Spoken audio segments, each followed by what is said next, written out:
All right, looks like both of our players are getting set up there. I'm so excited to see this battle. Those guys look pumped, man. Right, they both look really excited to be up on that big stage right now to play for the World Championship in the finals right now.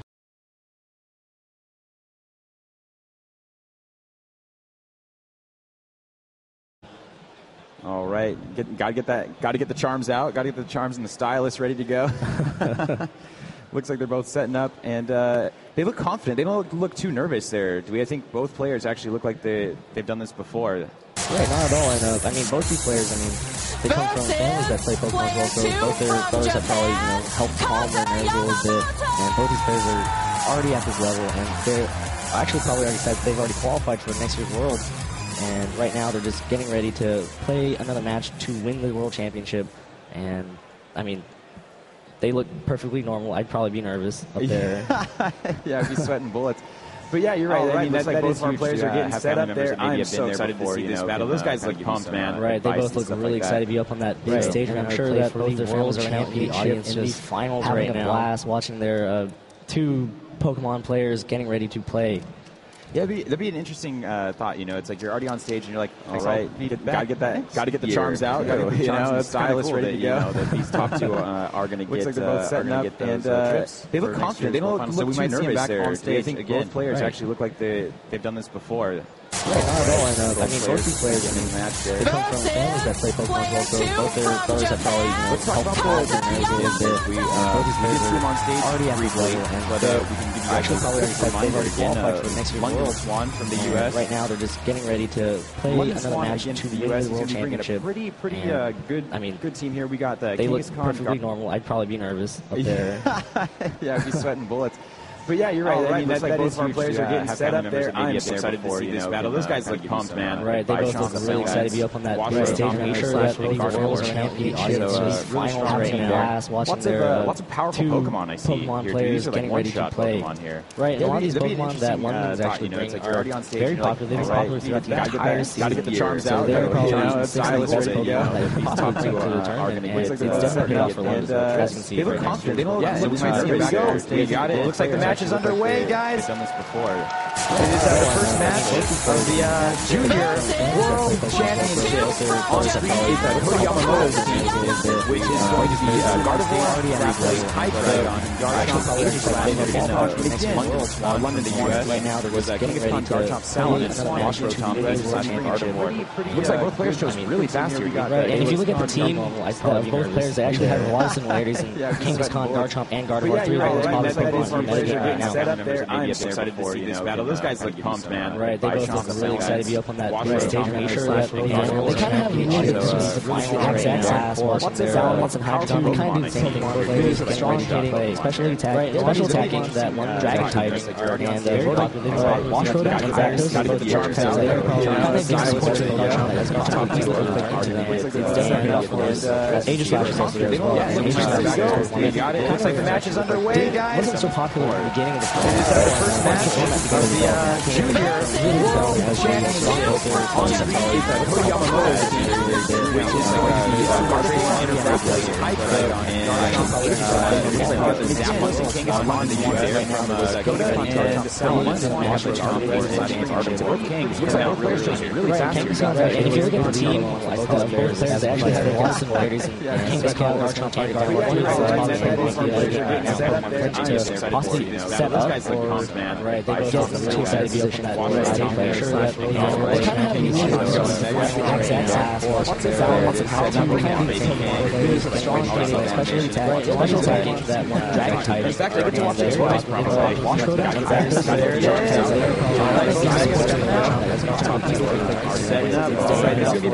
Aegislash is also there. Looks like the match is underway. The double edge going to hit really, really hard. Into that Zapdos. Getting a little bit of damage to the helmet there. Into the yellow though goes Zapdos. Kangaskhan taking a lot. That recoil as well. Into the yellow. Seems to be about equal, but another double edge. Into Gardevoir. This might go down in one shot there. Gardevoir drops on turn one. Oh my gosh, the recoil though is so real. Oh, and the paralysis on Kangaskhan. So Kota getting set for 30 get out at 50% just for taking double special attack and special attack and recoil. I see that the Rocky has got the really popular item grabs there. Kota is actually able to get the first knockout and just with that guard wall. Very tight match. That one hits really, really hard. Into that, into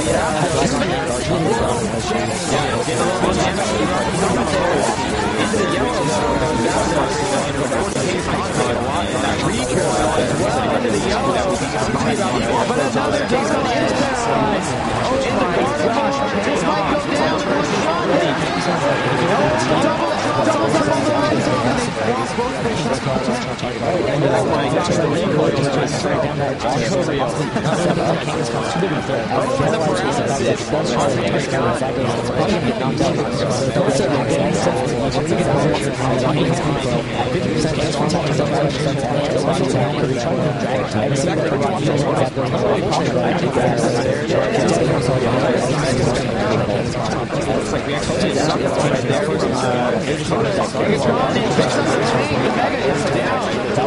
It's really, really hard.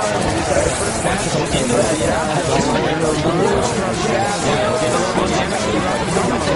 that, into the yellow there. Oh my gosh. And the hydro into the yellow. But another taste on the inside. The coach of tennis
So that, you know, the leftovers recovery actually brings it back to full health.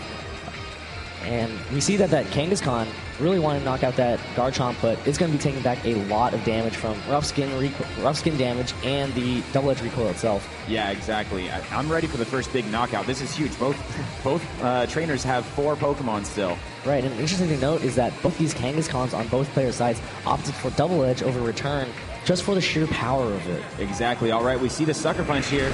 Onto the Garchomp, actually. Going to be giving a little bit of damage back to Kangaskhan there with the rough skin. And the second hit there from Kangaskhan, and more damage from the rough skin takes Kangaskhan into the yellow. And a Dragon Claw from Garchomp. There it is. The Garchomp from London hitting Koda's Garchomp. Doesn't quite take it out. The rough skin damage, though, hitting back. And another Dragon Claw. There it is. It's going to finish off that Garchomp, but we're going to see some damage of its own. So the first knockout is picked up by Koda, and down into the red is Garchomp. Yeah, and both Pokemon Kota's side right now are both heavily damaged. All right, let's see what the Aegis Slash is going to target here. This could be big. Still behind the substitute. It's also important to note, Flash Cannon into the Kangaskhan slot. Oh my gosh, I don't think he picked it up. I don't know if he picked it up. Oh my gosh, Kangaskhan hanging on with a sliver of health. Right, both Pokemon right now on Kota's side heavily damaged, and that's kind of problematic because Kangaskhan can still fire off one more attack, but Kangaskhan coming back in, going to be able to fire off Fake Out support if it really needed to. So right now, London can easily pick up a knockout with Kangaskhan Fake Out, and Aegis Slash will probably be able to hang in there and pick up the second knockout if it really wants to. But the question is, will Aegis Slash still have that substitute up after this turn? That's going to be very important because Aegis Slash hiding behind a substitute has so much more room to maneuver than just an Aegis Slash out in the open. I agree with you there, Dwee. It looks like we're going to get that Mega form right now of Kangaskhan, bringing out Baby King. This could be a good turn for London. Let's see what happens here. Fake Out into the Kangaskhan slot, getting rid of that Mega there. Very nice. And let's see what Garchomp decides to do for Coda. Got a big Earthquake. It's going to do a lot of damage. Most likely going to paint that substitute there. And does almost 50% on Kangaskhan. Oh, substitute's gone. But we're going to get an attack, I think, with a Flash Cannon. Dropping that Garchomp now. Looks to be, oh, and the critical hit. Crit so mattered there. Need that extra damage. All right, H-Slash getting a touch of life back from leftover, so still in a great position for London here. Right, London definitely going up 3-2 now, and that was actually a really good prediction right there from Kota, actually. I believe he wanted to try to sucker punch with his own Kangaskhan, and he knew that Kangaskhan was going to get knocked out anyway, so he decided to Earthquake that turn to try to do some damage to both Kangaskhan and Aegislash. Yeah, no, it was a great call. All right, with the pressure being exerted by Zapdos there. And with both these Pokemon out right now, we see all of Kota's team with the Gardevoir in back and Zapdos still out. Again, Zapdos is one of those problematic Pokemon that Aegislash might be able to take out. Okay, looks like we're going to get a switch into Rotom here. Stance change for Aegislash, going King Shield. So no damage there that turn. Gardevoir could be carrying that Shadow Ball, which would not feel very good into a Sword form Aegislash. All right, there it is. The Moonblast, though, actually targeting the Kang slot, hitting the Wash Rotom, taking it down into the yellow, and it's dropping its special attack. That's tough for Rotom there, special attacker. Okay, getting a little bit of life back, though, from its Citrus Berry that we saw last game. And the Thunderbolt Aegislash protects itself. So nice, not a ton of damage, but unfortunate on that special attack drop. Right, and Rotom right now not going to be able to do too much damage to either of these Pokemon. Gardevoir itself is actually a pretty decently bulky Pokemon, too. And we saw exactly how bulky Zapdos is, and it has a lot of staying power with that Roost, so London right now needs to find a way to knock out that Zapdos, really, and knock out that Gardevoir as well to really win it. Yeah, definitely. So we see the Moonblast actually into the Aegislash and the Thunderbolt, so doubling up, maybe fearing that slot, maybe trying to get it less so it can't substitute. We'll see what happens here. The Thunderbolt on Gardevoir does huge damage, actually a critical hit! A critical hit takes it into the yellow. All right. Oh, going into Blade form, Shadow Ball! Who did he target? The Gardevoir's going to drop here. London with a big feint, taking the 3-1 lead right now. Dwee getting a little bit of health back on that leftovers. Right, and right now it's Zapdos versus Wash Rotom, Aegislash, and Kangaskhan still in the back. So Zapdos has a lot of work to do if it really wants to try to steal this victory away. Yes, it definitely it's got an uphill battle with that Roost, that Rocky Helmet. It could be pretty strong here. We're seeing the Thunderbolt might pick up the feint on the Aegislash here. Does Aegislash down to 0? All right, Kangaskhan is going to be coming in here after the Rotom uses Will-O-Wisp, and the Avoid. Really needed that to hit to get that chip damage over time. Right, and right now it's going to be Zapdos with against that Wash Rotom and that Kangaskhan. Kangaskhan has to be careful. It has absolutely no way to recover its health, whereas Zapdos does. We saw Double Edge do a good amount of damage, but it will definitely not be able to pick up that knock on Zapdos. And at the same time, that Wash Rotom with that special attack drop will not be able to do too much damage to Zapdos back. All right, decides to go with Fake Out here.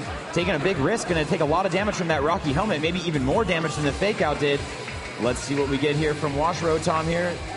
Hydro Pump actually ends up connecting, but that special attack reduction could be rough. Oh my gosh, it's in the red. What does he do here? This is a huge turn. Right now, the unfortunate thing is that Kangaskhan's going to be able to outspeed that Zapdos and probably knock it out. So really good position right now for London, and Kota really just not going to be able to do anything about this. There it is, you're right. The Double Edge right into that slot. He is going to take damage from the Rocky Helmet, but Kangaskhan and Rotom, London taking game 2. Guys, we have a game 3. We have a game 3 for the Junior World Championships right now. Right, and London played that game so beautifully. He realized all his options. He played meticulously. He thought about what he needed to do to pick up that victory against Kota. So back to the drawing board for both players. Wouldn't be surprised to see if Kota decided to change up his leads, which he did not change last time. Yeah, that's very true. You know, like we always like to say, if it ain't broke, don't fix it. And so Kota didn't. And actually, you know, it wasn't a bad lead either. You know, just things didn't work out for him on that particular turn. You know, you just gotta, maybe it's the choices you make. Right, that last turn, if Zapdos did decide to protect itself from getting faked out, you know, maybe something could have happened, because that fake out hit and then the Hydro Pump hit as well. If Zapdos maybe protected itself that turn and decided to roost the next turn, it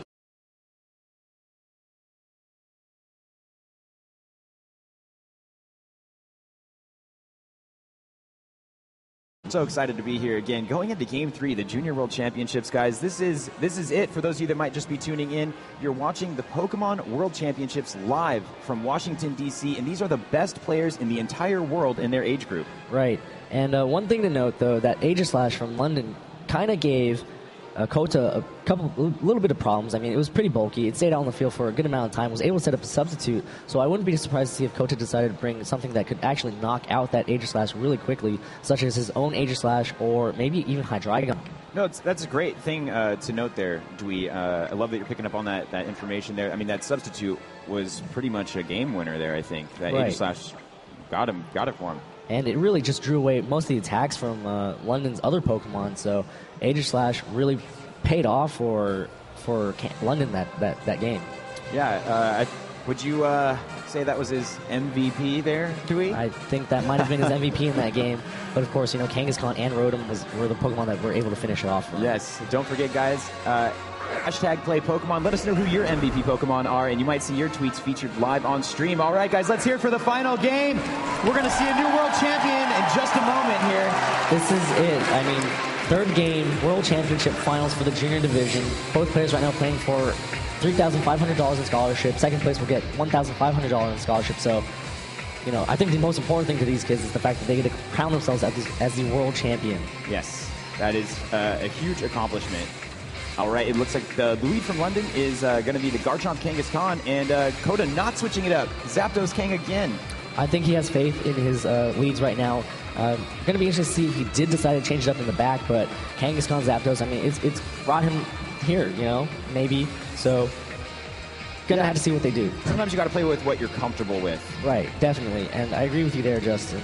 Right now, I mean, both Kangaskhan's really having that fake out support going to be so vital for the teams, because Kangaskhan, you can decide to fake out that Garchomp and have Zapdos be able to do whatever it wants this turn. Exactly. All right, we're going to get that Mega Kangaskhan there. I believe that was from Kota there, and let's see what we get. A fake out, going non-Mega there, I think, actually gets a critical hit. The Kangaskhan flinches and can't move. Rock Slide. Oh no, the avoid. I think it might have been the Zapdos there. Oh no, Zapdos avoiding the Rock Slide. That was huge, and a Thunder Wave going to slow down one of these Pokemon there, slowing down Kangaskhan. Interesting not to go Mega. Interesting to see why he did not go Mega. I would believe that he is probably carrying the Inner Focus ability, which is why he decided not to Mega, so that if Kota's Kangaskhan did decide to fake out the Kangaskhan slot, he'd still be able to at least provide fake out support. Yeah, you're exactly right, Dwee. I think that was a great call. But it looks like there was no damage there onto his Kang. Right, and still that Zapdos, I don't believe it's carrying anything that can actually hit that Garchomp. So yes. Garchomp's going to be a Pokemon that Kota wants to knock out, so that Zapdos can come in and do damage. It looks like we're going to see the switch into Aegis Slash there, and you're exactly right, Dwee. That Garchomp is going to be a big threat. That's going to be Kota's #1 Pokemon to maybe get rid of here. Now going Mega for London. Garchomp with the Rock Slide again. Could pick up a flinch here. Could pick up a big flinch. All right, Kang into the yellow. Oh, the flinch! Are you kidding me? The flinch on Kangaskhan. This is huge. Oh my gosh, he's going to pick up the fade. He drops the Mega. He drops the Mega. I'm throwing stuff. This is crazy. This is crazy. And we see exactly how powerful Mega Kangaskhan is, doing so much damage as Aegis Slash decides to come in, thought it could come in for free, and it kind of did. But at the same time right now, Kota is playing without his Mega Kangaskhan. That is huge. That was a huge turn. Now we see the Garchomp in for Kota. All right, both trainers facing each other down in this white-hot battle. And Kangaskhan, of course, still going to be able to do damage to Aegis Slash if it can catch it with a Sucker Punch. And, of course, Garchomp does not mind facing off against Aegis Slash with its ability to use Earthquake. All right, there it is. We see the Protect on Garchomp. Oh, protecting itself. An Earthquake, though. There it is, doing damage to his own Kangaskhan, but doing a lot of damage to that Aegis Slash, and it still manages to get up behind the substitute, so that could be big here in the future. Oh, no. There it is, and some leftovers. Right, that paralysis is not too important because that Kangaskhan was going to move last, and Garchomp protected itself. Kangaskhan not really going to be able to hit Aegis Slash at all, usually, unless it's carrying, say, Crunch or something like that. But Sucker Punch is usually the more preferred option, unless it decided to Power Punch its own Garchomp. yeah, exactly. Most likely, nothing would be getting damaged that turn from Kangaskhan anyway. Oh, no, the paralysis, though, maybe on the Sucker Punch that time.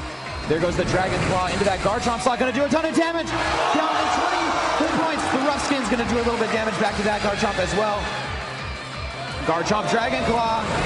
Oh, no, I don't know if it's going to pick it up. No, it's down to the red, and the Rough Skin's going to one turn. He's going to London loses his Garchomp. Kota still hanging on. Oh my gosh, this is huge. Aegislash going to get to attack here. Free shot on Kangaskhan. Out in the open. Goes into blade form here. Flash cannon. 90 hit points. Oh my gosh, 5-0. This is huge. Kota flipping the script. Kota taking a pretty strong lead right now. Considering the fact that he already lost a Mega, that Garchomp surviving that Dragon Claw is actually huge because now Kota is at such a pretty big advantage right now, depending on what, of course, London has in the back. All right, looks like the Aegislash is now going to come out for London. It was a really, really important Pokemon last time for him, and the Rotom.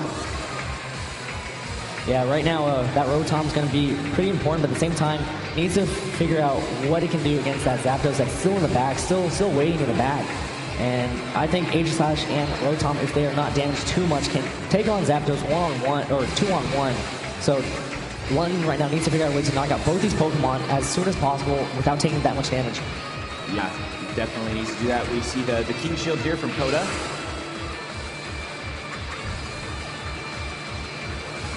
And the King Shield as well, so not wanting to take any damage here. The Earthquake. Nice, Rotom's Levitate's not going to affect it. All right, Hydro Pump hit. There it is, baby. The Hydro Pump lands on Garchomp. And it's out of here. This is a 2v2. Zapdos and Aegislash on Kota's side versus Aegislash and Rotom on London's side. Really good prediction right there from London to realize that Garchomp really wanted to knock out that Aegislash and thought that, you know, I need to protect this Aegislash and allow Rotom to be able to knock out that Garchomp. And right now, that definitely paid off because it's 2-on-2 right now in this really close game. Yeah, this is incredible. I'm about to flip a table over here. I can't handle it. This is game 3, guys, of the Juniors World Championship. We see a Thunderbolt from Zapdos into the Aegislash that's in shield form. Really eats it up. Rotom Thunderbolt as well. Oh my gosh, can it fade the substitute though? That's going to be huge. The substitute fades. The substitute does fade. We see the chance here for the Aegislash to run first. This is big. It's going blade form. Shadow Ball though. Is it going to be enough to get it in shield form? Oh! He picks it up. The Aegislash fades. The Aegislash fades, and a little bit of life back in the leftovers. That is so unfortunate for London, thinking that Aegislash would be able to hang on for one more turn to pick up that knockout in Aegislash, and both players realizing that the key to victory right there is knocking out the Aegislash, deciding to double down on the Aegislash slots, and that is so unfortunate for London, as right now he has to figure out a way to have Rotom be able to knock out both Zapdos and Aegislash. All right, looks like Aegislash going to go into King Shield form here. The Thunderbolt there from Zapdos going to be chipping away at this Rotom. And a Hydro Pump going back at it. Knowing that you most likely see the King Shield, a ton of damage here. All right, getting a little bit of life back up from the leftovers there on Aegislash. Yeah, sticky situation right now for London because you see that Hydro Pump, Rotom's strongest attack is only going to be able to do 50% to Zapdos, but at the same time, Zapdos can easily just roost it off and heal back that 50%, while Aegislash is going to be free to hit that Rotom, wash Rotom back. Yeah, that is very unfortunate, and exactly like you said, we do see the roost back up to almost full health. Hydro Pump from Rotom. Again. Oh my gosh, is that a critical hit? Could we see 2 in a row? Is it possible? Could it happen? All right, Aegislash going Blade Form, Shadow Ball. Going to do some nice neutral damage to this Rotom here. Going to most likely proc that Citrus Berry that I think we saw earlier. Going to take it back into the yellow, but almost up to 50%. And right now, I mean, Zapdos and Aegislash staring down this Rotom. This could be it. This could be the final turn if Zapdos and Aegislash are able to do enough damage to this Rotom. And it most likely will be. And that's really unfortunate for London, but he played an amazing set if otherwise. All right, we do actually see a Protect on Zapdos. We see the Protect in the Aegislash still in Blade form. Oh, there he goes back. Okay. There it is. Shield form, maybe just getting a little scout off there. And we're going to see the Rotom go with a Thunderbolt, actually, into the Zapdos slot. Into the Zapdos slot. So really, Rotom trying to take out that Zapdos, seeing if it can actually pick up that knockout, as both of Kota's Pokemon really just decided to protect himself this turn. Didn't want to open himself up to any opportunity to lose this match. There it is. Oh my gosh, one shot, a critical hit. We have a new world champion. It is going to be Kota Yamamoto from Japan. London Swan, incredible play. Incredible play from both players here. That was a very exciting set to watch here at the finals of the junior division, and both these players are amazing players. You saw how well they played against each other, and it came down to pretty much the end of it because it all came down to that Aegis Slash battle. That was the most intense match. I think I almost snapped this pen. I was so I hit you with the pen a couple of times. Man, when he picked up the feint on that Kangas Khan early on, that was huge, and I was losing it over here. Right, and usually when you lose your Mega Kangas Khan so early in the battle, you're kind of like thinking to yourself, oh, I'm playing from behind now, but Kota hung in there. He kept playing. And the big knockout right there was definitely that Aegis Slash knockout. Yeah. I mean, for Kota's Aegis Slash to knock out London's Aegis Slash, and after it outsped it, I mean, I think it might have come down to a speed type because a lot of the Aegis Slash sets are very similar in how they're trained and taught moves. So really unfortunate right there for London, but I'm not taking anything away from either of these players. They are the two best junior players in the world right now. Yeah. I can't express enough the level of skill of these players, guys. Again, I've said it a couple of times, but we're talking world championships here, essentially the Olympics of Pokemon. We did just get a new champion. If you're just tuning in, it is Kota Yamamoto from Japan. Just defeated London Swan, who is another incredible player. Both players with Pokemon families. Right, that is two world championships back to the Yamamoto family right now, and back from 2010 and back to now in 2014. So, I mean, both these players played their hearts out, and they both deserve this, Yeah, and again, it was the junior champions, so we still have the seniors and the masters coming up, but I think we're going to go to a quick break before we get an interview with Kota Yamamoto, your new world champion.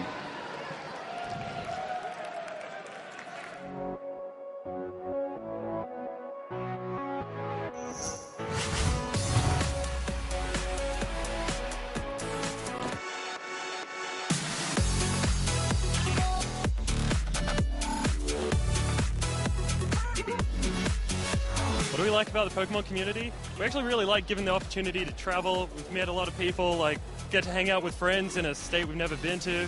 It's just been full of opportunities for us so far. Yeah, it's just, there's such a sense of community. Even though there is a competitive edge, everyone's just, having a good time and hanging out. Well, the thing about the community is that you see them all around, so even if you're just going to Pokemon League or you go to different cities or state tournaments, you always see familiar faces, and it's nice to know that other people love the same things you do. What I like about the Pokemon community is all of the people who really love Pokemon and support it. Everybody in this entire building loves Pokemon as much as me, and it's so much fun here. Everybody's connected because we all love the same thing. So, I mean, it's just good energy, good feeling being here. Everybody's friendly. I love the giant Pikachu. I love the community. I do. Come on, hug. Let's hug. See, we love the Pokemon community. Pokemon rock. Here at Pokemon, we love each other.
Hey there again, Pokemon fans. We are live from Washington, D.C. at the Pokemon World Championships, and we have your new world champion, Kota Yamamoto from Japan. Guys, let's hear it for him.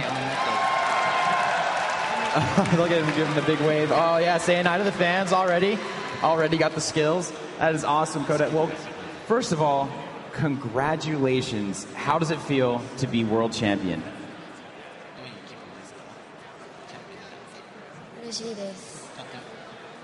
I'm very happy.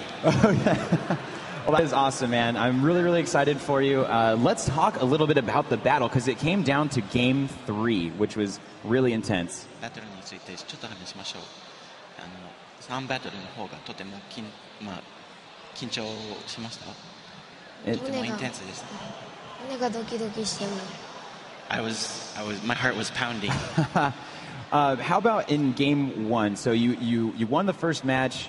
Did you think you were going to get the next one, or were you still really nervous? 最初のゲームは勝ったんですけど、その次のゲームは自信を持ってましたか？また負けるかなと思ってましたか？自信を持って。I was confident. Oh, nice. And then in Game 2, I think it switched around a little bit. London actually ended up picking up a match there. Going into Game 3, you used the same two Pokemon to lead with. Did you just feel comfortable with those ones? 相手は第2ゲーム勝ったんですけど、第2ゲームに入って全く同じポケモンを使って、それは慣れてるから使いたかったんですか？電磁波を巻くことが大切なのでサンダーにしました。So using getting the Pokemon paralyzed was the most important, so I wanted to keep Zapdos in the. Oh, okay, yeah, that was really important. And then in Game 3, which was crazy, it was back and forth. You lost your Kangaskhan very, very early, your Mega Pokemon. Were you really worried at that point? 第3ゲームは結構苦戦でしたね。Kangaskhan間もなくいなくなって倒れて、その時は結構ピンチだと思ってましたか？はい。Yes. Yes, exactly. I would be really worried too. That is tough when you lose your Mega Pokemon really early in a match. But he battled back again, guys. This is Kota Yamamoto, your world champion. And Kota, how long have you been playing Pokemon? ポケモンの歴史は何年間ですか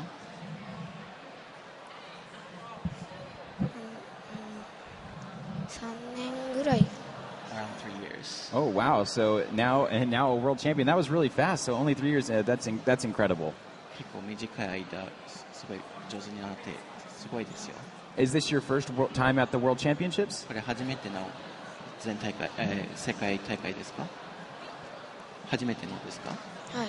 Yes. Oh, okay. Wow, that's incredible. He seems really, really happy, excited. Are you really excited to get that Pikachu trophy? ピカチュウトロフィーをもらって嬉しいですか？とても嬉しいです。I'm very excited. Are you gonna put it in your room, or are you gonna put it out in out in the house so everyone can see it, or is it gonna go in your room? 自分の部屋に置くか、結構注目されるところに置くか、どっちにするんですか？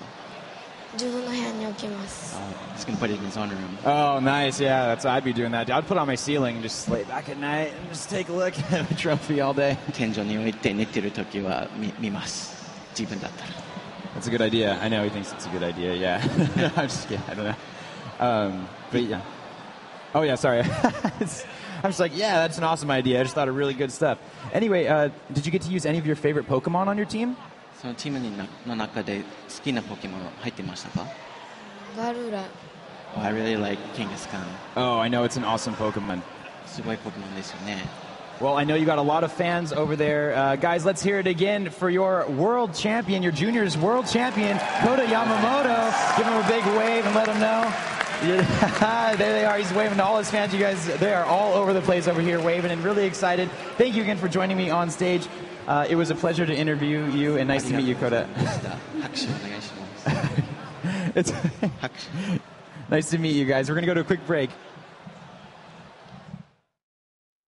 Hey guys, once again, I'm Jess, and I'm standing here with Pokemon fan and cosplayer Brooke. So, Brooke, I see that you're cosplaying a member of Team Plasma. Can you tell me more about the costume? Okay, so this is the Team Plasma 2.0 cosplay from Pokemon Black 2 and Pokemon White 2. So we're the guys that like to follow Getsis and take over the world. No offense to Anne or anything like that. Would you say that's your real-life ambition, to take over the world?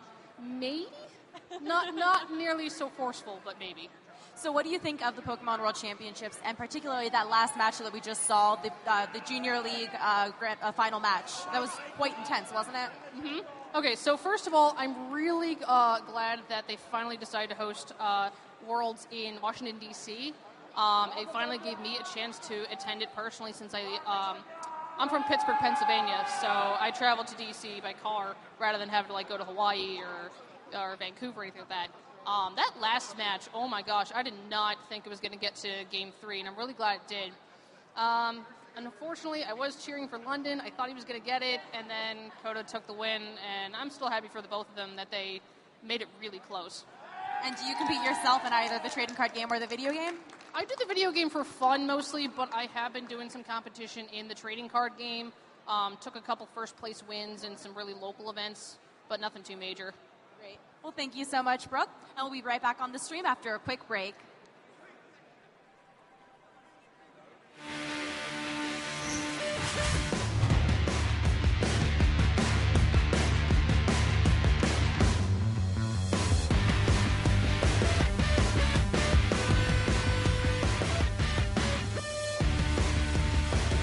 I'm from Lake and Hills, Illinois. I am from France. Monument, Colorado.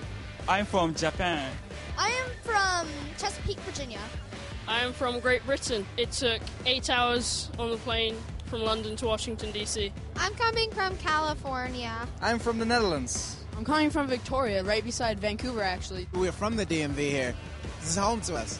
I'm from Rosario, Argentina. To came to Washington, I travel 14 hours. I'm from Canada. I'm from Ontario in Ottawa. I'm so excited to be here in Washington, D.C.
Good afternoon, everybody, and welcome back to the 2014 Pokemon World Championships here in beautiful Washington, D.C. My name is Evan Latt, and I am joined alongside by my co-caster, Scott Glaza. Scott, we just saw an amazing juniors finals, and we have more battles in store for everyone watching at home. Now, we certainly saw that even though the junior division is the youngest competitors, doesn't certainly mean that they can't put on an excellent show. We had a really exciting 3-game series there. Definitely think that you have some awesome momentum turns there, and now the seniors should be just as good. Yeah, hopefully we can see all of these games go to a Game 3 because there is nothing more exciting than that. But for right now, we are going to be going into the Seniors Division Championship Finals here. Let's take a look at our brackets so we can see our competitors. We're going to have Nikolai Zelinsky from the United States up against Mark McQuillan from the United Kingdom. And you can see both of these players have traveled through an amazingly difficult bracket featuring trainers from across the country, from the United States, from Japan, from Korea, from Spain, and the United Kingdom, all gathered here at the DC Convention Center to take home the title. Yeah, it should be exciting to see which of the two trainers come up on top here. Both of them have played through trainers from a variety of different countries here. That's sort of the fun of the World Championships.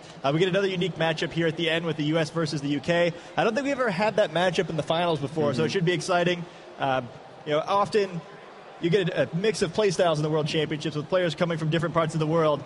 From the U.S. and the U.K. both being English-speaking countries, we tend to talk more with each other, maybe a little more similar here, so there'll probably be a little more familiarity with these players than you might see otherwise if it was, say, like the United States versus Japan last round, for instance. Exactly. And these players are going to need every advantage that they can get as they compete for the prizes here at the 2014 World Championships. Let's bring those up on your screen. We are going to be competing for over $100,000 in scholarships from everyone here in the tournament. Trips to the 2015 World Championships, as well as a really sweet exclusive Pikachu World Champion trophy and exclusive Pokemon Worlds merchandise that everyone here, I know I've had my eye on some of it throughout the entire tournament.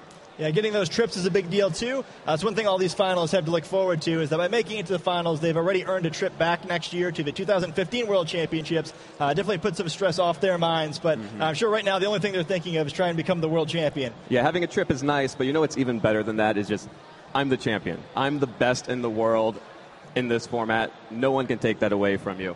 And let's take a closer look at the two players who will be competing to earn that right to become the champion. On your screen, you can see Nikolai Zelinsky from the United States. Of course, first place in the 2014 Utah Regional, top 8 at the National Championships in the United States, and also another top 8 at the Seattle Regional. Some really strong placements there from him. You can see his team there in your lower left-hand corner. That's going to be Tyranitar, Mawile, Hydreigon, Gengar, Washrotom, and Garchomp that you can see from Nikolai Zelinsky. Really a great season for him so far. I'm sure he would love to top it off with a championship. Yeah, always, you get to the World Championships. You didn't come here just to play, right? So excellent showing so far, but still, one more match to win. Yep, and his opponent will be Mark McQuillan from the United Kingdom. And you can see Mark McQuillan is no stranger to the big stage. 10th at Worlds in 2011 as a junior, and last year 6th at Worlds as a senior, as well as 2nd Germany Nationals, 4th at Germany Nationals 2012 and 2013, and then a first placing here this year in the Italian Nationals. And there's his team there in the lower left-hand corner of your screen. That's Staraptor, that Aegislash, Lapras, Heat Rotom, Garchomp, and Kangaskhan. So Kangaskhan making an appearance on only one of our teams this time, as opposed to both teams last. Yeah, and I think it's kind of an interesting matchup here. Nikolai's got a lot of different pieces to kind of counter that Kangaskhan. So Mark's going to have some work to do to try to get it going here. He also has some other really interesting pieces on his team. Staraptor's not a Pokemon that's been featured on the stream yet in this World Championships. Definitely not one of the most common Pokemon to see, but very good. And something that can really aggressively remove a single Pokemon on the opposing team. And also Lapras. We've kind of seen a return of a lot of the red and blue Pokemon, and seeing Lapras here should be very exciting. And I think it's likely he'll pick at one of these matches here. It's got a pretty good matchup, so hopefully the crowd will be excited to see that one. Yeah, it's definitely going to be an interesting matchup. I am more than excited to see all of these Pokemon on stream, seeing these players competing on stream. But before we do, I know that someone has some words of advice for our players competing to be the world champion this time, and it's last year's world champion.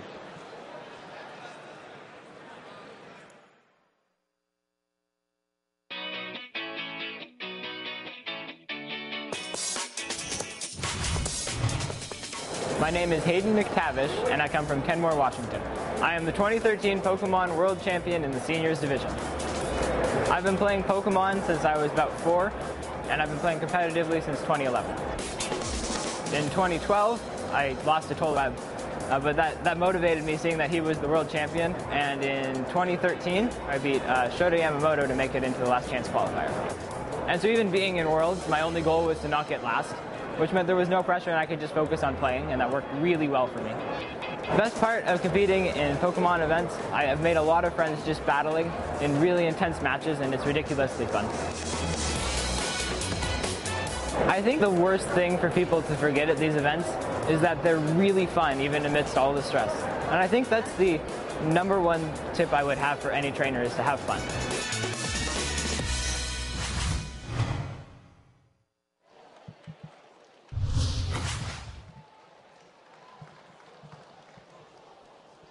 All right. I completely forgot how much Hayden had to go through last year to get the championships. And these players have gone through a lot as well. You know, we've had these rounds of Swiss and now these best of 3 rounds in Top Cut. It's been an incredibly long tournament for both of these trainers, and only one of them can come out on top.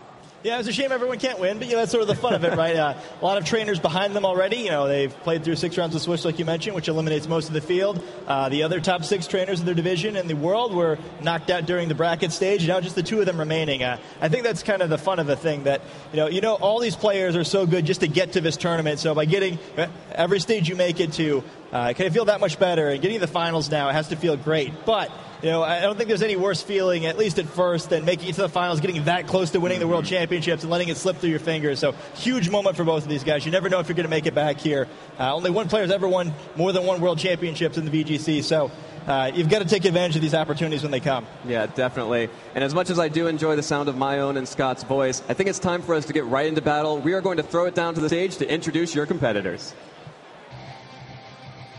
Ladies and gentlemen, up next on stage, we have the Pokemon Video Game Senior Division Finals! Our competitors are Player 1 from the United States, Nikolai Zielinski!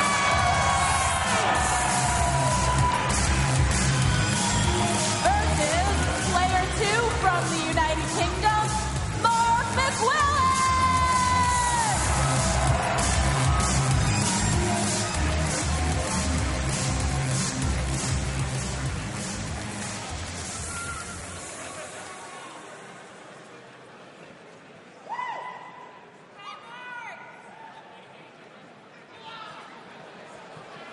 All right.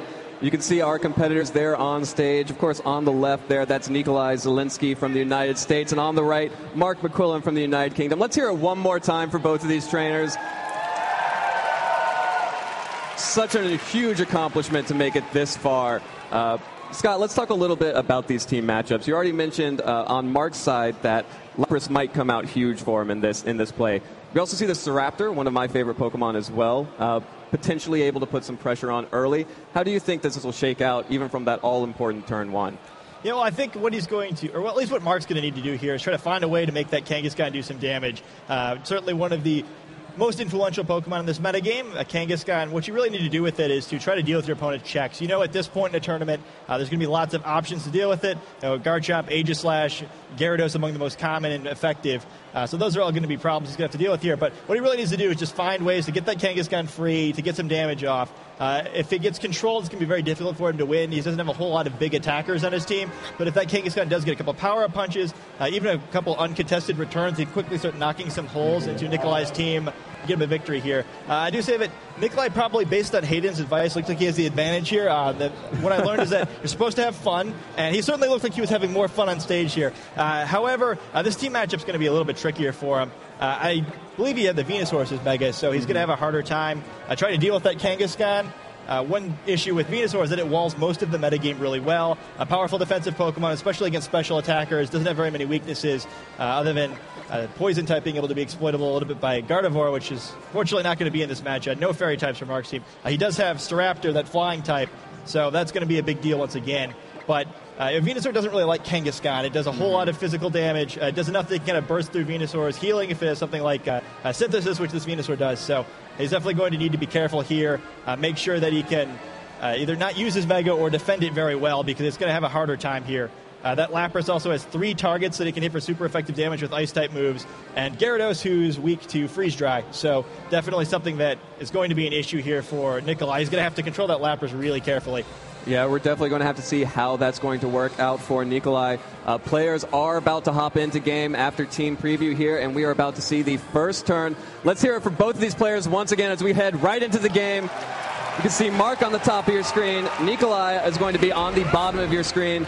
We do see Gengar and Garchomp showing up on the side for Nikolai Zielinski, up against Mark McQuillan's Kangaskhan and Staraptor on the field. Staraptor making a presence from the start, as well as that Kangaskhan. Oh, so it is Gengar here. Sorry for some misinformation in the preview. It looks like we aren't seeing quite the team we expected here, but we do have Staraptor out here. Kangaskhan, like we mentioned before, pretty much the same things are still true. Staraptor needs to try to find ways to break through this team, give some room for Kangaskhan. Gengar probably going to try to stop doing that, depending on whether or not it's a Mega Gengar. If it isn't a Mega, it's able to use that Will-O-Wisp more frequently, trying to play defensively, often carries Focus Sash. Makes it hard for Kangaskhan to do damage, since as a normal-type Pokemon, it can't hit Ghost types. If it's a Mega Gengar, it's a little bit different. It's going for that trap mode, so it'll be important for Mark here to play this carefully. Try not to get Kangaskhan in a position where either it's trapped and can't do much damage to either the active Pokemon, or burned, which really reduces the damage it can do. And that's a big part of that Kangaskhan control game, and making sure Kangaskhan gets those attacks not hampered by a burn, by Intimidate, or by any other form of attack reduction. Looks like Mark does not want to leave that Staraptor out on the field. He's going to switch out for his own Garchomp. Actually, Garchomp, the most popular Pokemon on the field that we've seen so far. Most people were expecting Mega Kangaskhan, but it looks like Nikolai going to go with that double protect strategy from the Gengar and the Garchomp, so that Kangaskhan can't fake it out. Of course, Kangaskhan does have that Scrappy ability before it Mega Evolves, so could have also threatened that Gengar, as it chose to do here. Yeah, nice play there with that fake out. By not Mega Evolving, it's able to get that fake out off, prevent a burn without switching.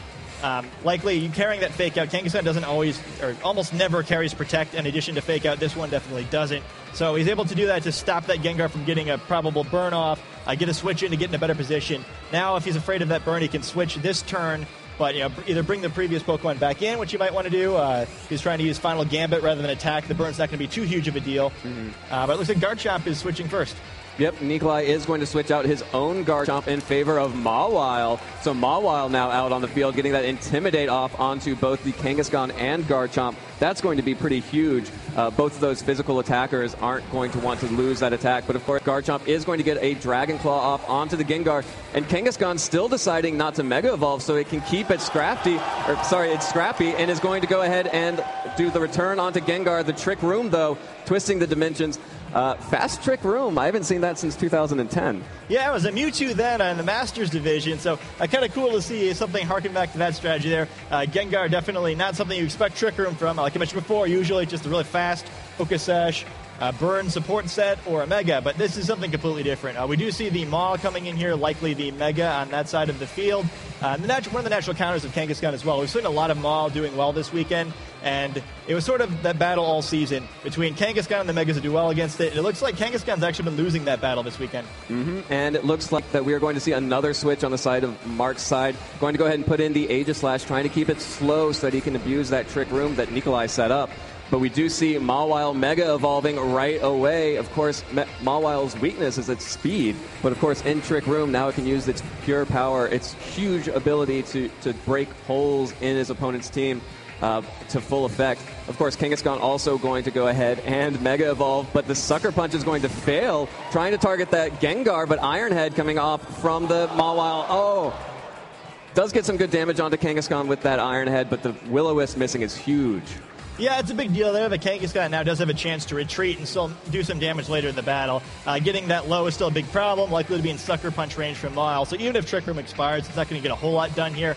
Getting Aegislash out here will help for some counterplay on Mark's side here. Definitely not something Mawile likes playing against very much. The stance set can't hit it very effectively unless it's attacking, and Aegislash always carries Substitute to block that. So a better spot for him now. But Kangaskhan here, in spite of dodging the burn, still very low on health, still much slower than the Maw because of a Trick Room.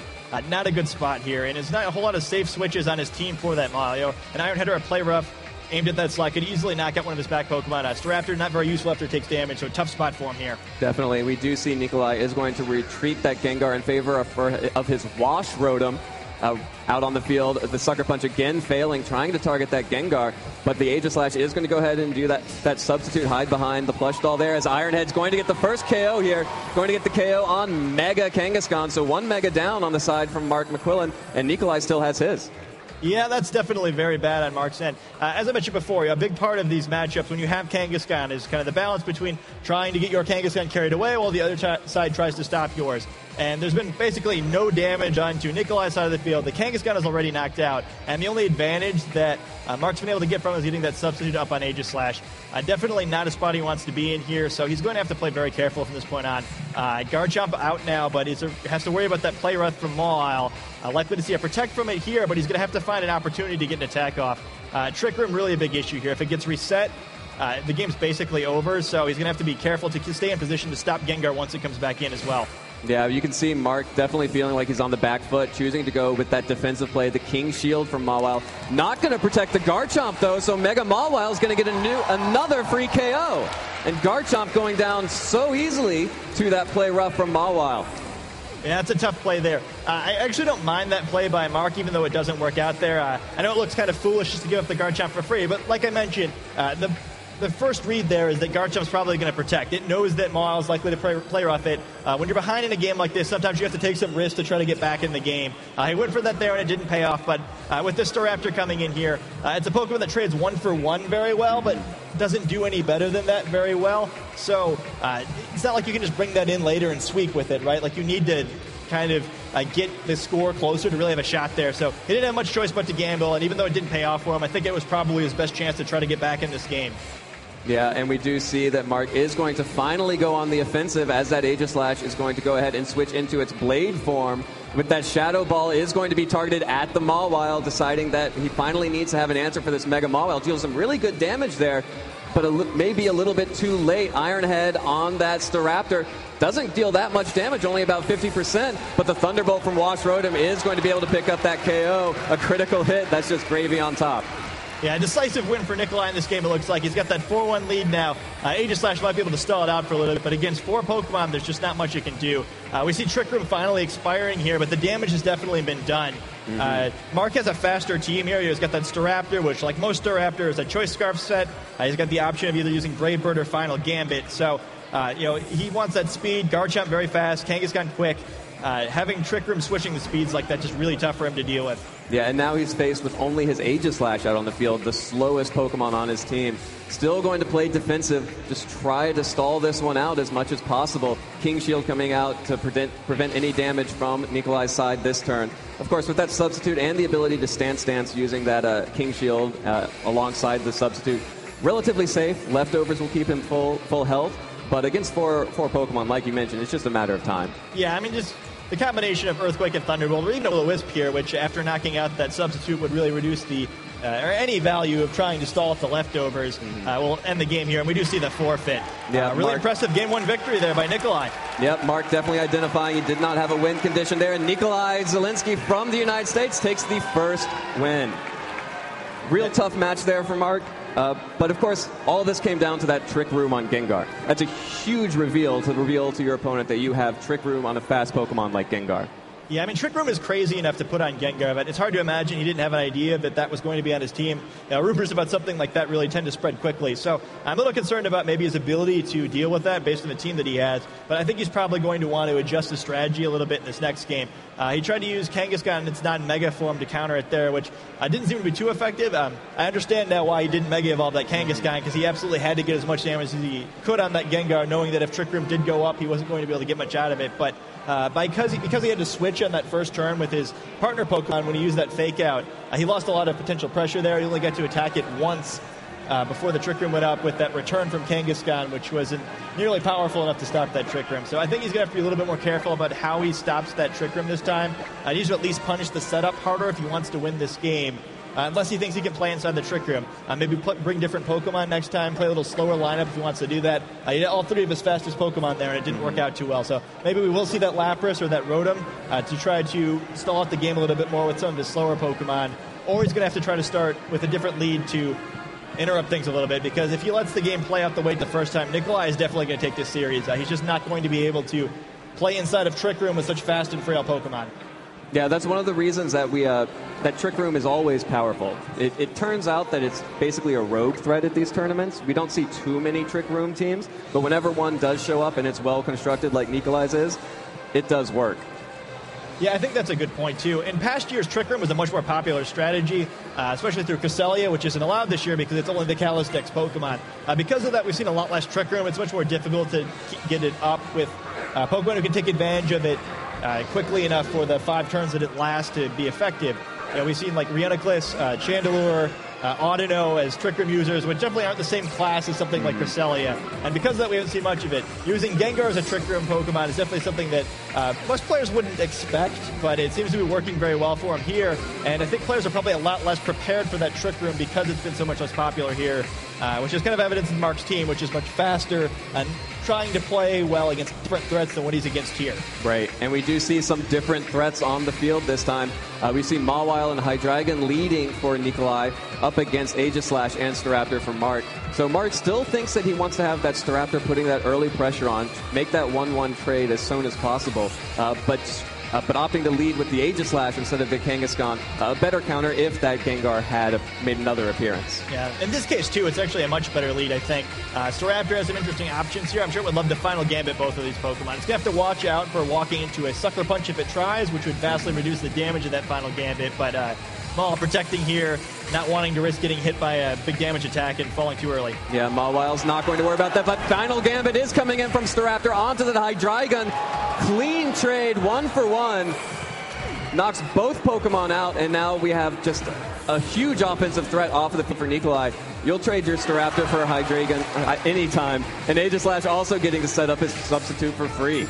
Yeah, that's a big play by Mark there. I'm a little surprised that Nikolai allowed that to happen. With Hydreigon on the field like that, it's very...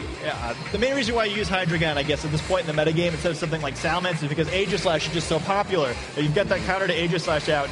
His opponent was going to realize that, right? So how do you get rid of Hydreigon? Well, you just use that final gambit. It's an easy trade, and he lets it happen here.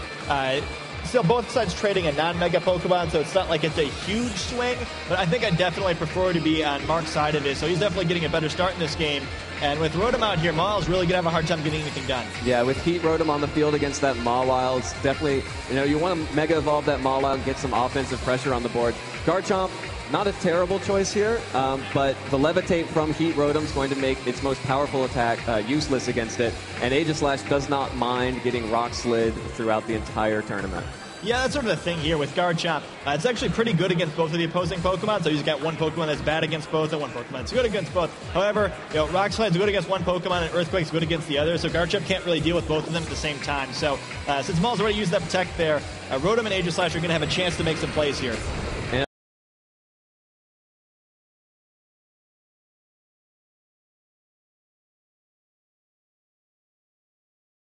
It looks like Nikolai wants to make some plays too. Going to go ahead and Mega Evolve his Mawile. So Mega Mawile back on the field.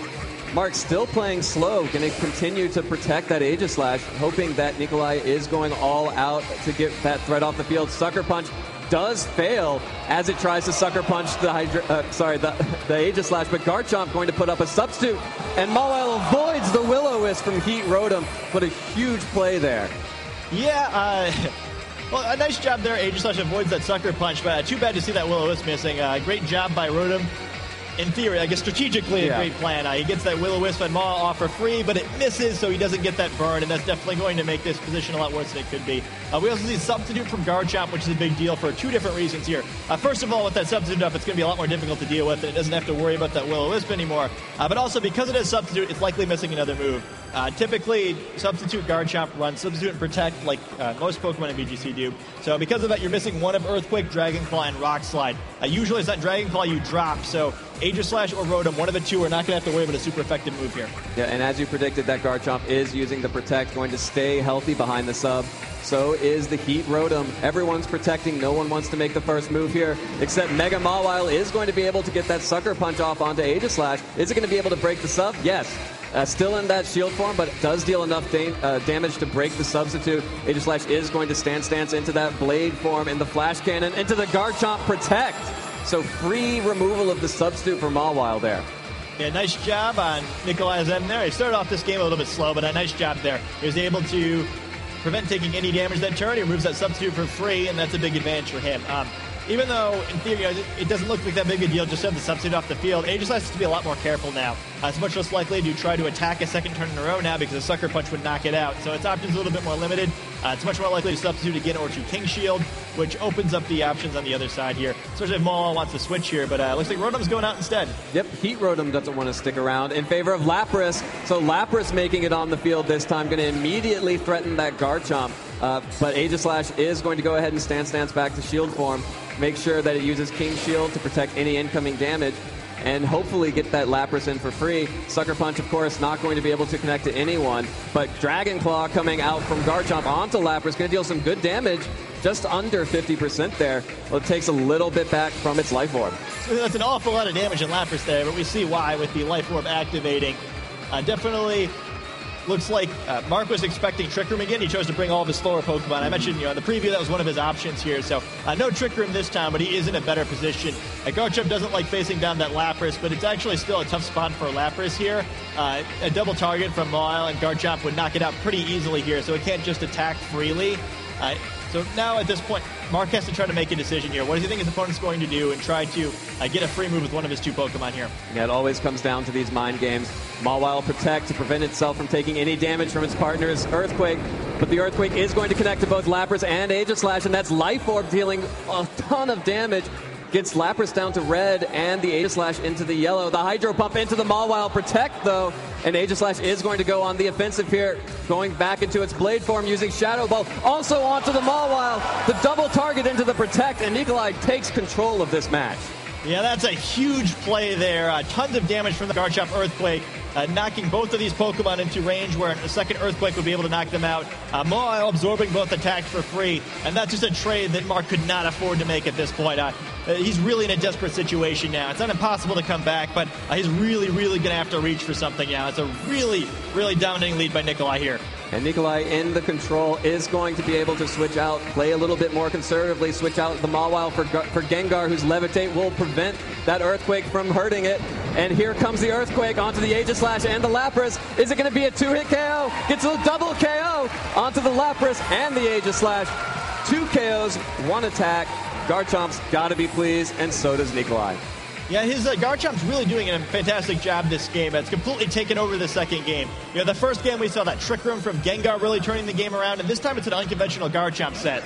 You don't quite think of it the same way as being as crazy as Trick Room on such a fast Pokemon, but the combination of Life Orb and Substitute is something that's almost never seen in Garchomp, but really seeing how effective it is here.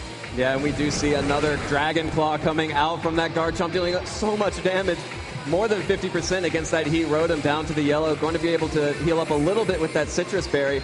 But of course, Gengar is on the field too. Going to be able to, Will-O-Wisp coming out, going to be able to be tanked by that Gengar. Not too worried about that in general. Shadow Ball comes out from Gengar onto the Heat Rotom. Will it be enough to get the KO? Not quite. Does get the special defense drop though. And it's just Heat Rotom.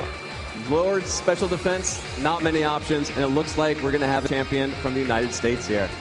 Looks like it. Not much he can do here for Mark. He's played an admirable series here, but Nikolai's tricks just seemed like a little bit too much here. Mm-hmm. Yeah, we do see a Protect coming out from Heat Rotom, trying to get as much chip damage as possible. Choosing to break the substitute there. A little cheeky. But we will have one more turn left over. Yeah, perhaps calling the Protect there. Getting a little cheeky here, but I guess when you're winning a match of the World Championship Finals, it's easy to get a little sassy there. There it is. Garchomp's Dragon Claw is going to be the coup de grace. Heat Rotom goes down. Nikolai Zielinski is your seniors world champion for the Pokemon Video Game Championships. This crowd is going crazy. Yeah, really impressive victory there. He absolutely dominated that final series. Definitely can't feel too bad if you're Mark there. I'm sure that finals didn't go quite how he was hoping it would there, but getting to the finals is still a huge deal. A really impressive run and an excellent job by Nikolai there. It's one of the most dominating World Finals matches I've ever seen in any age division. He really did a great job in that series, dominating both games with two different kind of trick sets. You don't see that Trick Room very often on Gengar, but did a fantastic job there. And then that Life Orb substitute Garchomp. Definitely not something I was was expecting to see in these World Championships in either case, but a really, really impressive showing by both of them, and they both kind of single-handedly took over a game there.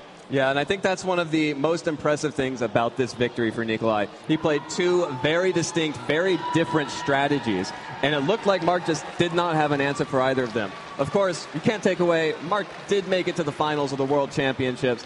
That's a huge accomplishment as well. That's right. I mean, I think a big part of that, too, is that with Nikolai's victory there, it's tough to get through this many rounds of Swiss, this many rounds of the top cut bracket without having a variety of strategies available there. If you only have one trick, your opponents are going to figure it out very quickly. They're going to have a game plan for it, and you're going to get shut down. But he has a variety of options there, enough that by virtue of having that second option, it was difficult to lead his team. It looked like in both of those games there, Mark led something that maybe wasn't quite appropriate for what Nikolai had brought, because he wasn't quite sure what he was going to get. And that Gengar was there in that second game. It seemed like Mark had adjusted his team quite a bit more to try to deal with that Gengar's threat, but by bringing in a different point in the battle there, he still could have gotten Trick Room up at the end if the margin hadn't been so big, and probably did some very serious damage, right. Which is sort of a mark of a good Trick Room player, too, is knowing when to bring that Trick Room setter in and when to leave it out a little bit longer on the sidelines and bring it in once your opponent's plan for dealing with it isn't out in the field any longer. Played that really masterfully there, and I can see why he's the world champion. A fantastic job by him. Yeah, I definitely agree with that. We are going to go ahead and throw to another break, and we'll be right back with an interview with Nikolai, who is now your new senior world champion. Let's hear it one more time for Nikolai, everyone here in the stadium. And we'll be right back. Stay tuned.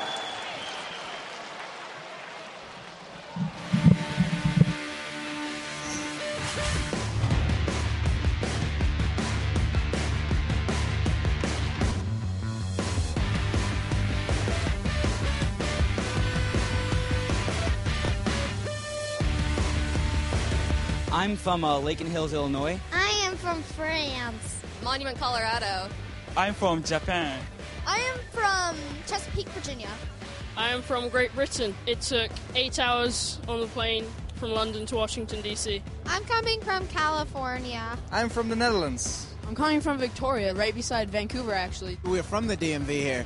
This is home to us. I'm from Rosario, Argentina. To came to Washington, I travel like 14 hours.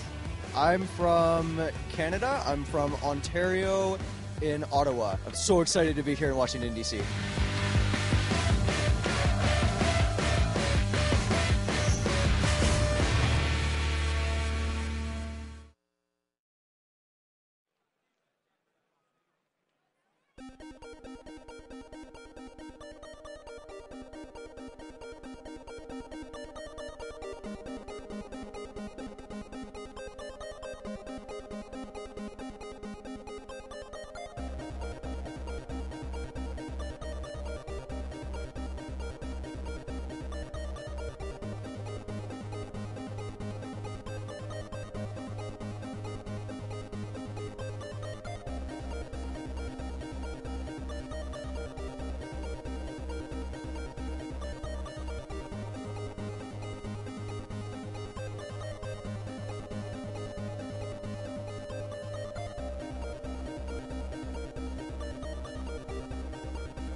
Welcome back, everybody, to the 2014 Pokemon World Video Game Championships here in gorgeous Washington, D.C. My name is Evan Latt, and I am joined by your newly crowned Senior World Champion, Nikolai Zelinsky. Nikolai, welcome to the stage. Congratulations.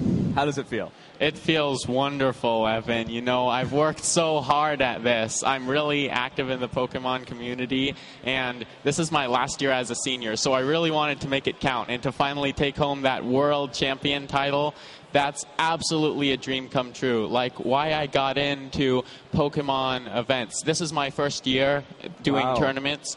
Yeah, why I got into it was because on YouTube, I saw the World Championships and how the competitors were interviewed after and all of that fun stuff. And I wanted to do that. I wanted to be there. And now I'm here. Here you are. That's what we do here. We make dreams come true. Yeah, absolutely. Well, congratulations. That was such a dominating performance in that finals, Thank you. 2-0. Really an incredible performance. I really want to talk just a little bit about Trick Room Gengar. Okay. Because that was probably one of my favorite metagame choices I've seen in this entire tournament, including Masters Division. Oh, thank you. What made you decide you wanted to go with that fast Trick Room? Well, when building my Worlds team, I looked a lot at what had success in past formats of VGC. Yeah, and one team that really caught my eye was Ray Rizzo's 2012 Worlds team that won by a large margin. So I kind of based my team around that. I tried to translate it into VGC 2014 as best I could, and I was looking for sort of replacements for Cresselia that worked well against Mega Kangaskhan and resisted Fairy and just fit into my team. And Gengar popped up. It worked great. I'm actually using safety goggles on it too. Yeah, really nice Trick Room setter. It's actually been like my favorite Pokemon in the whole format the whole year. Wow. It was on my first few teams even. Been using Will-O-Wisp Gengar and stuff forever. I love it. Sounds like we have some Gengar fans in the crowd over here, too. Oh, yeah. Gengar's awesome. How could you not be a fan of it? Yeah, definitely a fan of that Gengar, fan of your entire team. You really played those games massively, and it's only your first year playing? Yes, that's true. That's incredible. Oh, how has thank your year you. been? Obviously, the ending's pretty good, but how's the rest of it go? Actually, rating-wise on Pokemon.com, I have had the second best rating of any senior in the world thus far. I think we can up you one more notch right now. So I've been having a really great season. Play Pokemon events are so incredibly fun. Seriously, if you guys are out there watching this at home or whatever, and you've never played in one, come play. It's the greatest thing ever. And I was just like you guys. If you're watching at home and you've never played before, I was just like you 1 year ago, and now I'm here. You never know what'll happen. It really doesn't matter, like, where you're from or any of that stuff. I'm from Utah, and I'm the most successful player from there. But all that really matters is how much work you put into the game. If you're willing to commit a whole bunch of time and try your best and think about it all the time, then you will succeed for sure. I can't think of truer, more inspiring words than that. Thank you so much, Nikolai. It's your last year as a senior. How excited are you to move up to the Masters bracket? You know, I'm ready for the challenge, I think. Yeah, it's going to be interesting for sure. I battle Masters a lot online and stuff. I'm hoping that I'm ready for it, and I'm going to try and bring my same sort of creative spin on stuff like Trick Room Gengar to Masters Division in future years. Well, I could not be more excited to see that. Nikolai, again, congratulations. We have a bit of a crowd that's built up around the interview area. Just one more last time for Nikolai Zelinsky here, your 2014 Seniors World Video Game Championship. Thank you guys so much. I love you. All right, everybody, thank you so much. We'll be right back with some more content here from DC. Hey guys, once again, I'm Jess, and I'm here with Pokemon fans and competitive players, Abraham and Drew. So as competitive players, can you tell me what you think of the event? Very fun. It's a lot of excitement, a lot of different Pokemon, and a lot for the VGC in terms of like defensive status, condition, attacks, and a lot of interesting tactics on how people use that. So yeah, it was great. I enjoyed seeing many different Pokemon and a lot of my favorite Pokemon. So overall, it was very exciting to see. And congratulations to Nikolai. He deserved it. It was very well. He did a good job training his team. So it was really great. So, of course, we're standing here right before the final match of the event, the Masters Division Video Game Championships. What do you think of the energy in here? Oh, it's going to get really exciting. You know, a lot of people are going to be very energetic of like seeing this whole thing go down, this very last match in terms of two different opponents and their teams and how they are going to orchestrate the actual battle. Because it's the final showdown, basically. So it should be very exciting. Now, can you tell me a little bit about more about your competitive experience? Did you actually compete on the circuit this year? I competed in the regionals, both autumn and spring. I had a lot of different tactics. I basically liked using a focus on weather condition teams, like rain dance teams. So one of my favorite Pokemons is Politoed, so I loved using him. Just because he has my favorite color, it's like green, so it's like, it's like very awesome. So I was very happy to actually be able to use him this year and even last year too, so it was awesome.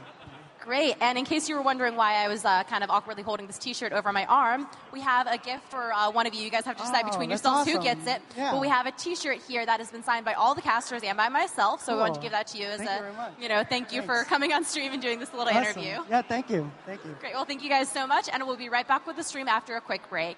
Awesome.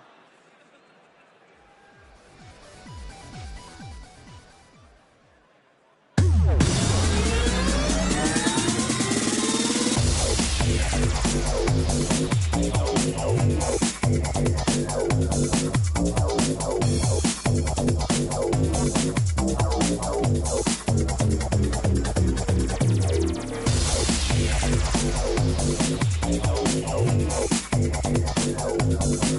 back.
Welcome back, everybody, to the 2014 Pokemon World Video Game Championships here in Washington, D.C. My name is Evan Latt, and I am joined for our Masters Division Finals by my co-caster, Scott Glaza.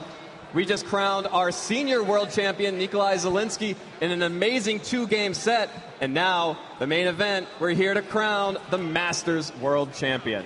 Yeah, they've fought all year to get to this point. Only 2 Masters left. You think about it, some tournaments alone, you have 300-400 players. Yeah. This one started with around 60. We're down to 2. The 2 best players in the world. We've got one of the favorites from a long time and then a newer player. So an interesting juxtaposition here of one of the old veterans, a longtime favorite against a new upstart. And we saw in the last round that sometimes those newer players are the ones who come out on top. Yep, and let's take a look at the bracket both of our competitors took to get here. You can see on the left-hand side, Jody Azzarelli from the United States up against Sejun Park from Korea. Of course, we saw a lot from Jody yesterday when he played against Marcus Liu from Germany, who then beat Ryosuke Kosuge from Japan. But we had 7 different countries compete in this tournament and the Masters division at the top cut level. And now we're down to these 2, the United States and Korea. Yeah, that kind of makes it exciting, starting with so many different countries. The World Championships is always a tournament that had a lot of different countries participating, but until recently, the balance of power wasn't as even. This year was 7 different countries in the top cut like this. It really shows that no matter where in the world you're watching this from, you definitely do have a chance at coming here and becoming the world champion. This year we get Sejun Park facing off with Jody Azzarelli. We've seen a lot of Americans in the finals here. This is the first time we've had a Korean player in the world finals, so that should be exciting. And especially considering who these 2 players are, very exciting matchup here between 2 top players. Yeah, let's take a closer look at our 2 players. On your screen is Jody Azzarelli from the United States of America. Clearly got some hometown fans here. That Charizard, Tyranitar, Garchomp, Salamence, Mo Rotom, and Lucario is his team. His accomplishments, 7th place, 2014 Nationals, I believe that should be. And also 2nd place at the local Apex tournament this year in 2014. Really the underdog in this match, I think. Yeah, absolutely. He doesn't have the storied history that Sejun does, but he'd have a great breakout performance at U.S. Nationals, making it to the top cut there. It was a very difficult tournament to get through. One of the first VGC tournaments to have 2 days of Swiss, so we had a qualification stage sort of, and then a second day of Swiss to tier players out a little bit more, and then that top cut bracket stage. So getting all the way to the end there was a huge accomplishment. Really showed he was one of the best players in the country, and also gave him some great practice here that's shown he's one of the best players in the world. And here's his opponent, that's Sejun Park. Still has some fans in the crowd, too. You can see on the left-hand side, lower corner, some of the reason why he has so many fans here in the stadium. That's Pachirisu on his team, Gothitelle, Gyarados, Garchomp, Gardevoir, and Talonflame. And you can see it's got a few accomplishments listed there. Runner-up as 2011 Worlds as a senior. 5th place 2012 Worlds Masters. 5th place 2013 Worlds Masters. And now he's finally made it to the final stage here. This is a competitor we've seen for every year, basically, but he's never made it to the finals as a master. That's not all, too. He also is the 2011, 2013, and 2014 Korean national champion. He's actually won the nationals there every year, but he's needed to win it. The only year he didn't, he had an invitation to Worlds from having made it to the finals as a senior the previous year. So what you're saying is he's kind of good at this game. He's all right. I know he got 8th in a Wi-Fi tournament once, so up and down, but certainly one of the game's legendary players. I think that most people in the community around the video game would probably agree that Sejun is the best player who's never won a world championship. Very excited to see him in the finals here with a chance to finally get that crown after accomplishing so much else. Yeah, it's going to be interesting to see who will take it home, and here are the prizes they will be competing for again. We have over $100,000 worth of scholarships, as well as that nice Pikachu World Champion trophy, exclusive Pokemon Worlds merchandise, as well as a trip to the 2015 World Championships, wherever they may be. And, of course, the title, World Champion in the Masters Division. Yeah, definitely the most prestigious title in Pokemon there. A lot of players compete. It's definitely by far the most attended division. Very prestigious to try to get just to this tournament at all, let alone to the top cut, let alone to the finals. It's something that Sejun's worked a long time for. Jody started this year really making a push for it toward the end of the season here. It would be a big deal for either of these guys to do it. In Sejun's case, it would be that final accomplishment to prove he really is one of the best of all time. And Jody, allow him to make a big jump into that pantheon of greats that maybe players hadn't expected him to make so quickly.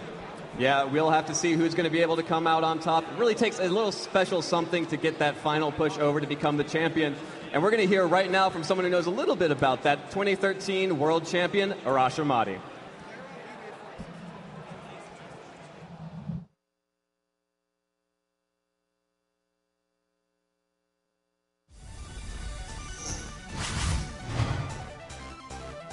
I'm Arash Ahmadi and I'm from Italy. I am the 2013 video game Pokemon World Champion. I've been playing Pokemon more than 10 years, but I've taken it to the competitive level only a couple years ago. The Pokemon game itself is a lot of fun, but it wouldn't be nearly as fun without the social part of the game. I've known so many people from all around the world, from America, from other European countries, Japan. It's just awesome. Having fun makes you play better. Last year, no one, me included, was expected me to be the world champion. Just because I didn't have an amazing season until Worlds, I just qualified just barely. And many people are expecting me to do well and try to defend the title. The truth is that it's going to be even harder than last year. Practicing a lot is very important. The people who do well in this game is because they work hard. It's also very important to work with friends. You are, sharing ideas, practicing with other good players. That's really important.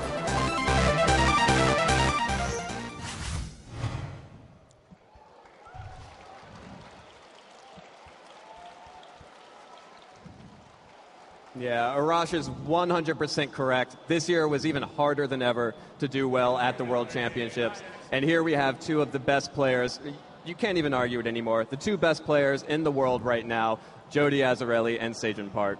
Yeah, and I think another interesting point he made was the idea of sharing ideas with friends. I know that's one thing that's going to be a big factor in this matchup. One of Seijun's most surprising Pokemon in that Pachirisu there is actually a favorite of one of Jody's friends. If anyone's going to know how to deal with the tricks in Seijun's pack, it should be Jody, right? So it's going to make this matchup very interesting. Also, I kind of like the underdog story of Arash last year. He's right that no one was expecting him to win it all. I think maybe he underestimates how well that much of the community knew he was a strong player. But Jody's similarly surprised to get to this point where Seijun is the favorite. But, underdogs win. We saw that in the seniors, and we saw that last year in Masters. So anything could definitely happen in this match. Anything can happen, and I just can't wait to get right into this match. Let's go right to the stage to introduce our players. Ladies and gentlemen, up next on stage we have the final match of the event, the Pokemon Video Game Masters Division Finals! Our competitors are, from the United States, player 1, Judy Azarelli!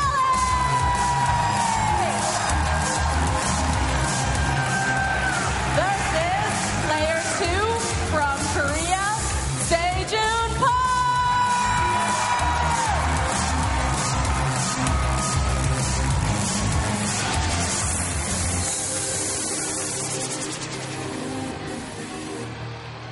I love those intros. Seijun already announcing to the world the Pachirisu potentially going to be the MVP of this. But both of these players coming out with huge fan followings in the crowd. I don't know if you could feel it at home, but it was basically, it felt like an earthquake here in the stadium. Yeah, I think these players deserve it too. And it's kind of an interesting matchup for the fans here. We've got Seijun Park, one of the most accomplished and popular trainers in the world. I think definitely the most influential trainer in the world as far as anytime Seijun used anything at any point all season, players took note of it. It adjusted the metagame, the rest of the world.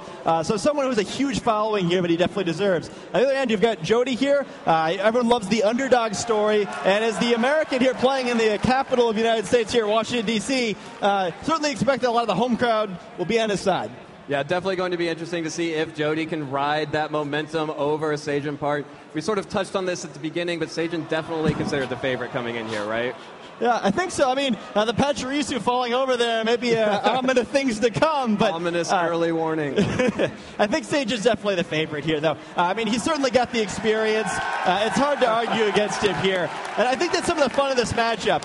Whenever you go into a match like this, with one really accomplished player, you expect him to come out on top, but we've seen all weekend that's not always what happens. A lot of the players who did very well in past World Championships had really tough runs here.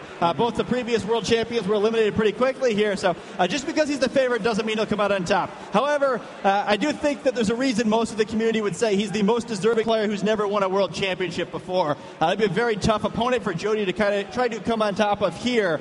But Jody's come so far for a reason. You know, he really came with a big breakout performance in the United States National Tournament, making the top 8 there. I was very close to moving on and doing so well here. You know, it's a sign that 2 tournaments in a row like that with such fierce competition, he's probably for real, right? He's going to keep doing this in tournaments. So even though he hasn't quite built that legacy yet, you know, every win is someone's first big one. And Seijin might have to be careful that he's not on the wrong side of one here.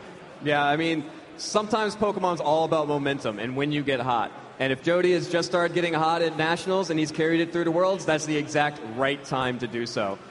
Yeah, I don't think anyone was expecting Seijin to lose the 2011 World Championship Finals for the senior division either, but Seijin did get the second place trophy that time. So we'll have to see here if Seijin will be able to do what he couldn't do the first time and get that first World Championships for him. All right, we are jumping right into team preview. On your screen, you're seeing Seijin Park from Korea's team. Lead slot, Pachirisu, Gothitelle, Gardevoir, Gyarados, Talonflame, and Garchomp. Pachirisu chants already starting in the crowd. Up against Jody Azzarelli off screen, he's running a Tyranitar, a Charizard, Salamence, Garchomp, Lucario, and Mo Rotom. And it's going to be an explosive battle. Absolutely. We've got a really fascinating matchup here. We see the players getting into it quickly here. I think on Seijin's side, that Gardevoir, which we didn't see the last time he was on stream, is likely going to be a big deal here. There's 3 Pokemon in Jody's team that are weak to Fairy-type attacks. There's not a single Pokemon in his team that resists both Fairy and Psychic type, so should be a good matchup for the Gardevoir. We did see also Seijin using that Mega Gyarados previously. That Mo Rotom Jody's using that we haven't seen all season. Very good against Gyarados. It's the only Rotom that's neither weak to that Earthquake and resistant to that Water-type attack, so it should help him out a little bit here if he's choosing to use it. Also a good matchup for that Tyranitar and that Garchomp offensively for Jody, though it's going to be very careful to avoid the support Pokemon in Seijin's team with Pachirisu and Gothitelle. Right, and just as you mentioned, that Gardevoir on the stage alongside alongside that Garchomp, up against Jody's Tyranitar and Charizard leads. And let's just go one more time. The first turn of the first battle. Let's hear it one more time for Jody and Seijin here in the studio. Interesting leads here from Jody. Leads both of his potential weather setters here up against that Gardevoir and the Garchomp. Yeah, this is definitely one matchup that will come down to a weather war. Jody's probably going to have a preference between which one of the two he wants up, but without a competing weather here, he can afford to be a little bit more careful. Or he's a little bit less careful. Yeah. What he does need to be careful about is Gothitelle switching it at an inopportune time here, especially with a couple choice Pokemon on his team. He's going to be really careful about what he lets it do. We do see a Protect coming out from that Charizard immediately, but Moonblast from Gardevoir gets the super effective attack onto Tyranitar, but it is going to fire back with a Stone Edge, getting a whole lot of damage there. Rock Slide from Garchomp is going to be avoided by Charizard thanks to that Protect. Deal a little bit of damage to that Tyranitar, enough to put it into Moonblast KO range. Sandstorm not quite enough to get the KO onto Gardevoir there. Creates a complicated decision here for Seijin. Gardevoir with one tick of sand, going to be able to knock it out now. Do you withdraw the Gardevoir? Because on Jody's end, he's kind of in a difficult situation also. If he wants to leave this Charizard in, he has to Mega Evolve it, most likely, which would negate that sand. So both sides have some things to consider here. Tyranitar has to be careful since it'd be knocked out by another Moonblast with that faster Gardevoir. Both Pokemon showing their choice scarves there. They have to both be careful on this turn, but I wouldn't be surprised to see one of the two of them take a risk. This is going to be a matchup where they both have a lot of very offensive Pokemon, and there's going to be a lot of high-risk maneuvers. Whichever one of them is going to get the most cheap attacks there when opponents not expecting it is probably going to come out with the win here. And it looks like Jody is going to switch out that Tyranitar for Mo Rotom. Double switching, does not like the matchup from either of his Pokemon in favor of that Salamence now. Is going to be able to intimidate the opposing Garchomp, but Gardevoir is not going to be too worried about that. The Moonblast is going to come back out from that Gardevoir onto Mo Rotom this time, dealing some more great damage there, as Dragon Claw from Garchomp is going to be used on that Salamence.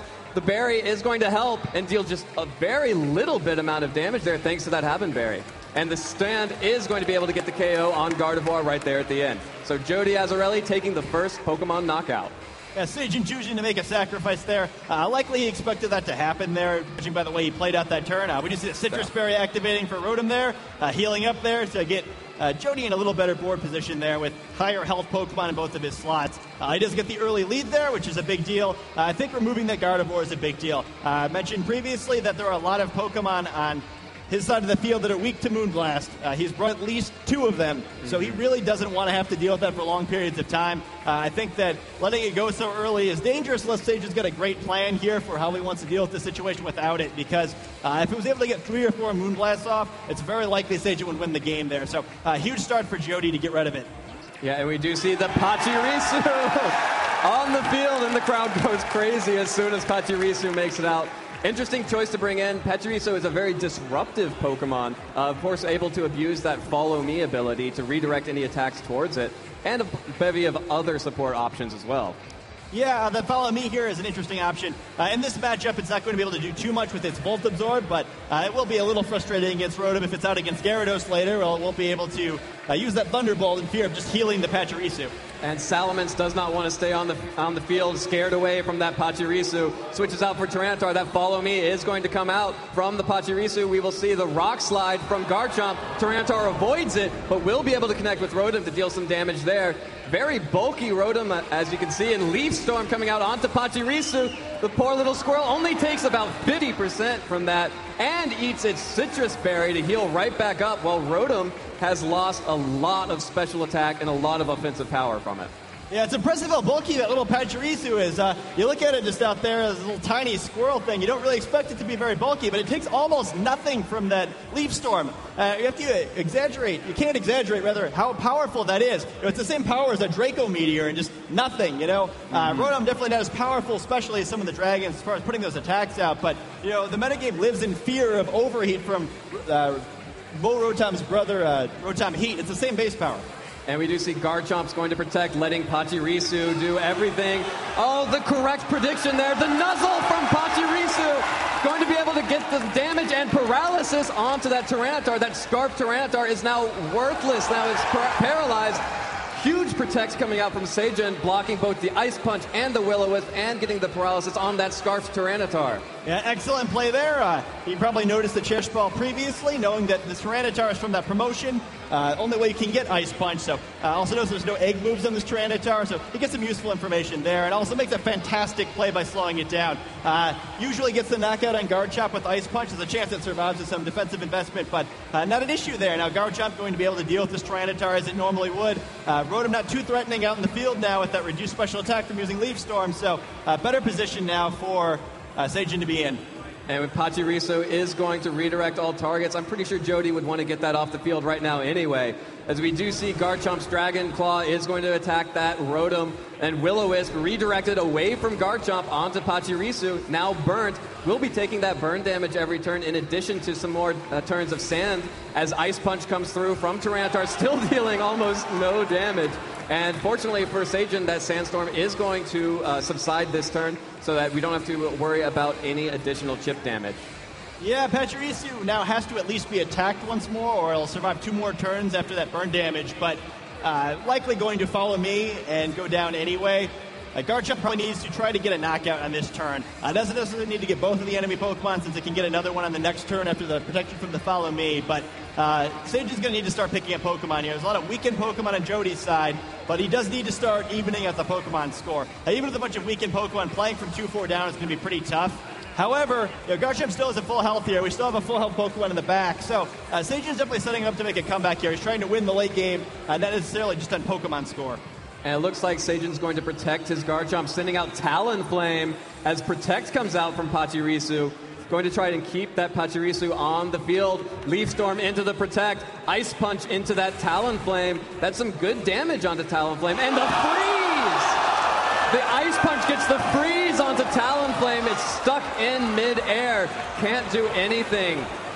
Really unfortunate break there on the switch in. Now you wonder how it stays floating like that, but a really, really big freeze there. And that was sort of the issue of that Pokemon lead that Jody started to accumulate there, is that one wrong thing happening and there's just not enough ground to make it up. I think if Sajin had gotten a position where he just had mostly full health Talonflame and mostly full health Guard Jump out, it would have been a good situation there. But Pachirisu now only has a turn left unless he's able to absorb a Thunderbolt with that Volt Absorb.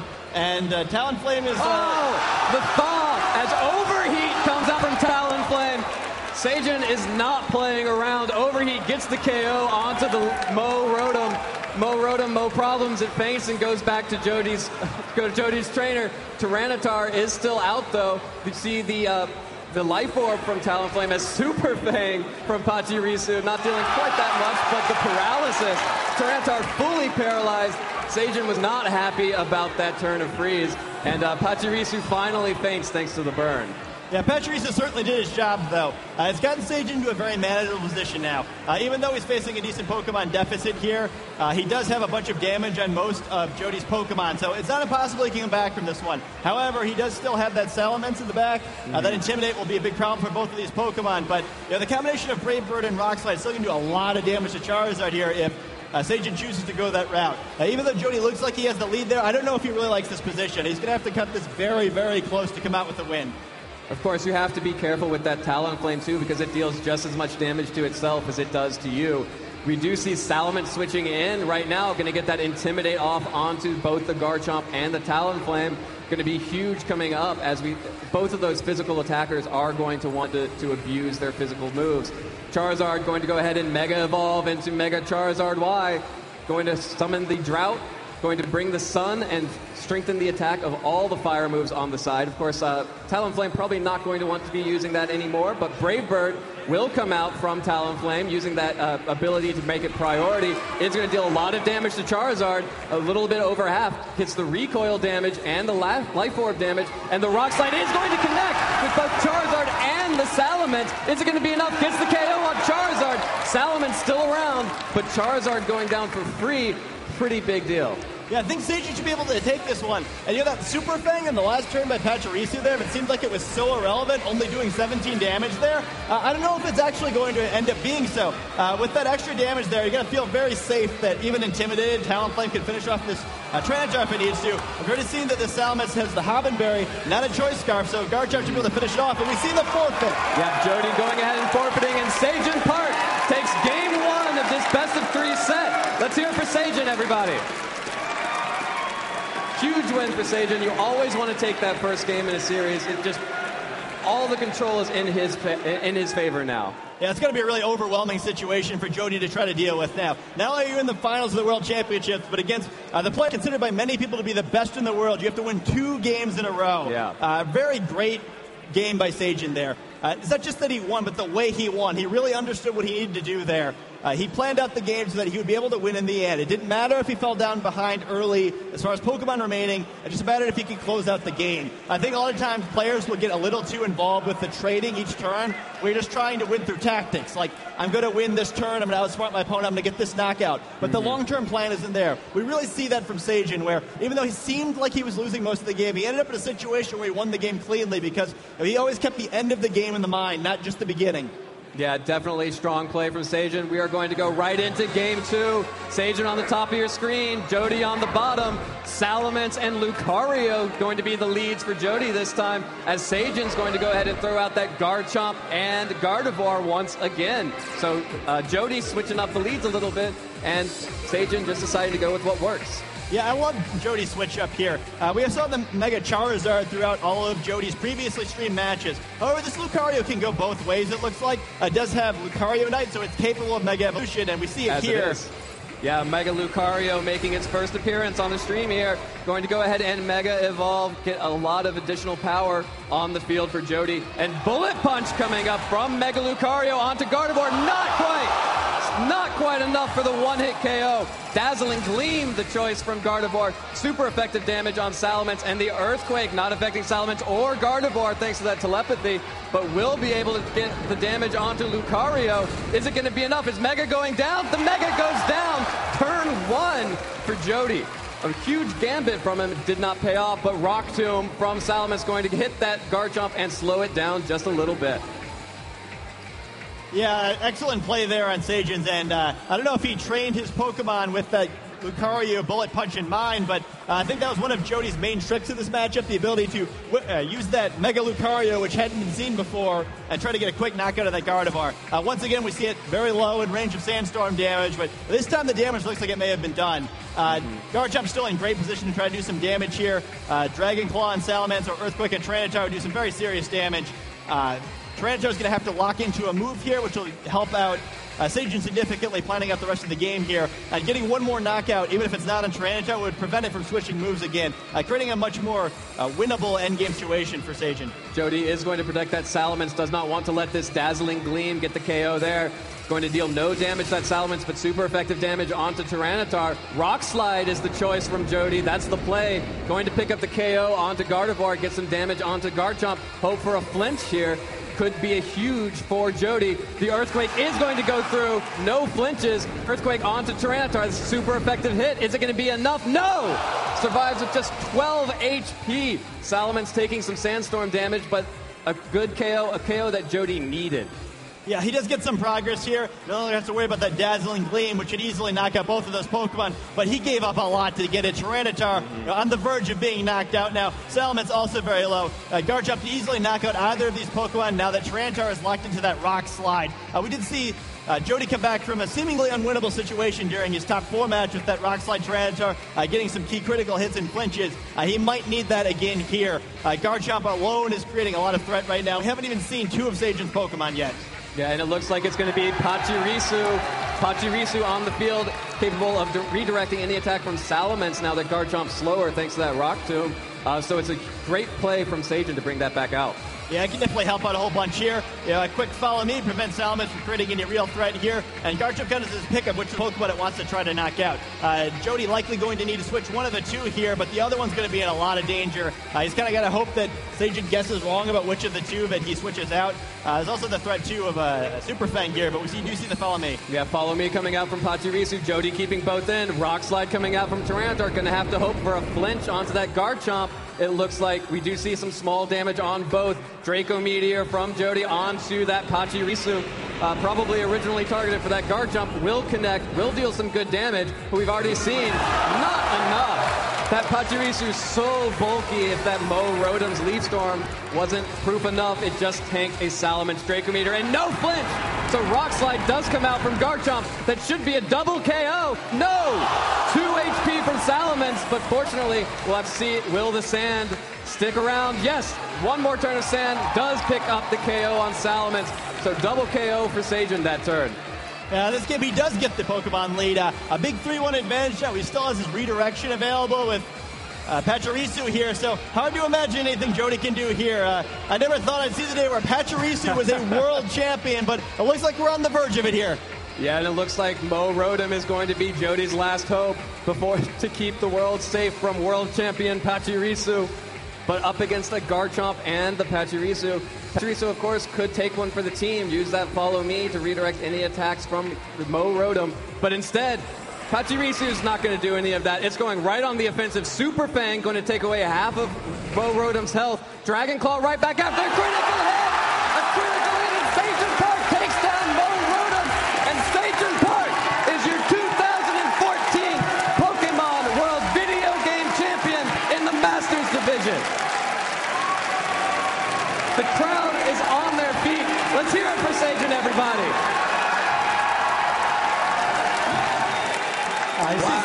You see Sajin's react there. No player in the world deserved a world championship more than Sajin does. I don't think anyone plays the game more. I don't think anyone works harder. And I feel great for him. Sometimes in these Pokemon tournaments, you get results that just you're not quite sure about. You feel like maybe somebody got robbed. Nobody got robbed today. The best player in the world wins it. I think he was the favorite in both of the last 2 years' World Championships. I had to figure this guy was going to get one eventually, and it just feels great to see him winning it. The guy who works the hardest, the guy who probably has the most clever team wins it. It's not just that he won, but he does it with Pachirisu, with Gothitelle. Yeah. A lot of cool tricks in his team. Even overheat on Talonflame, something we see very often in VGC. Really brilliant play, really brilliant team, and you can't expect a better adventure than what you got here. Sajin Park taking it all at the end. Yeah, and that's easily the most impressive part of Seijin's entire career for me, is that he has never compromised. He has always played his own game. And sometimes that looks weird to us. You know, no one coming into this tournament would have expected Pachirisu to be the world champion. But Seijin has consistently innovated in this game, and he finally gets the championship title that he deserves. Yeah, I think another thing is interesting about how great Seijin is. You know what we didn't see in that series? A Mega Pokemon on Seijin's side. Right. I never brought that Gyarados. I think he correctly deduced it did not have a very good matchup. But he was perfectly willing to win with his other Pokemon. You know, I think that's a mark of a good player in this game, that you have to realize that you're giving up something for that Mega Evolution, right? Even though they're the strongest Pokemon in theory, it isn't always the right choice. He picks the best Pokemon for this matchup, is able to come out on top. And his Mega Pokemon itself was an interesting choice, right? You don't see much Mega Gyarados in VGC. You often see that Kangaskhan or Megas that counter it more clearly, like Mawile, like Mega Tyranitar even, like Mega Mawile, and this is not what happens here. You know, a very smart play by Seijin, both in the team creation and the way he played this series. A very deserving champion, and I'm really happy for him. Yeah, me too. Could not have gone to a more deserving player. But of course, Jody Azzarelli had a phenomenal season as well. Second place in Worlds, nothing to sneeze at. We will see both of these competitors back here next year at the World Championships. We're going to take a quick break right now, but let's hear it one last time for both of our finalists, world champion Seijin Park and Jody Azzarelli. All right. We're going to kick it to a quick break, and when we come back, we'll have more with Seijin Park.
All right, everybody, and welcome back to the 2014 Pokemon World Video Game Championships here in DC. My name is Evan Latt, and I am joined by our newly crowned 2014 Masters World Video Game Champion, Seijin Park.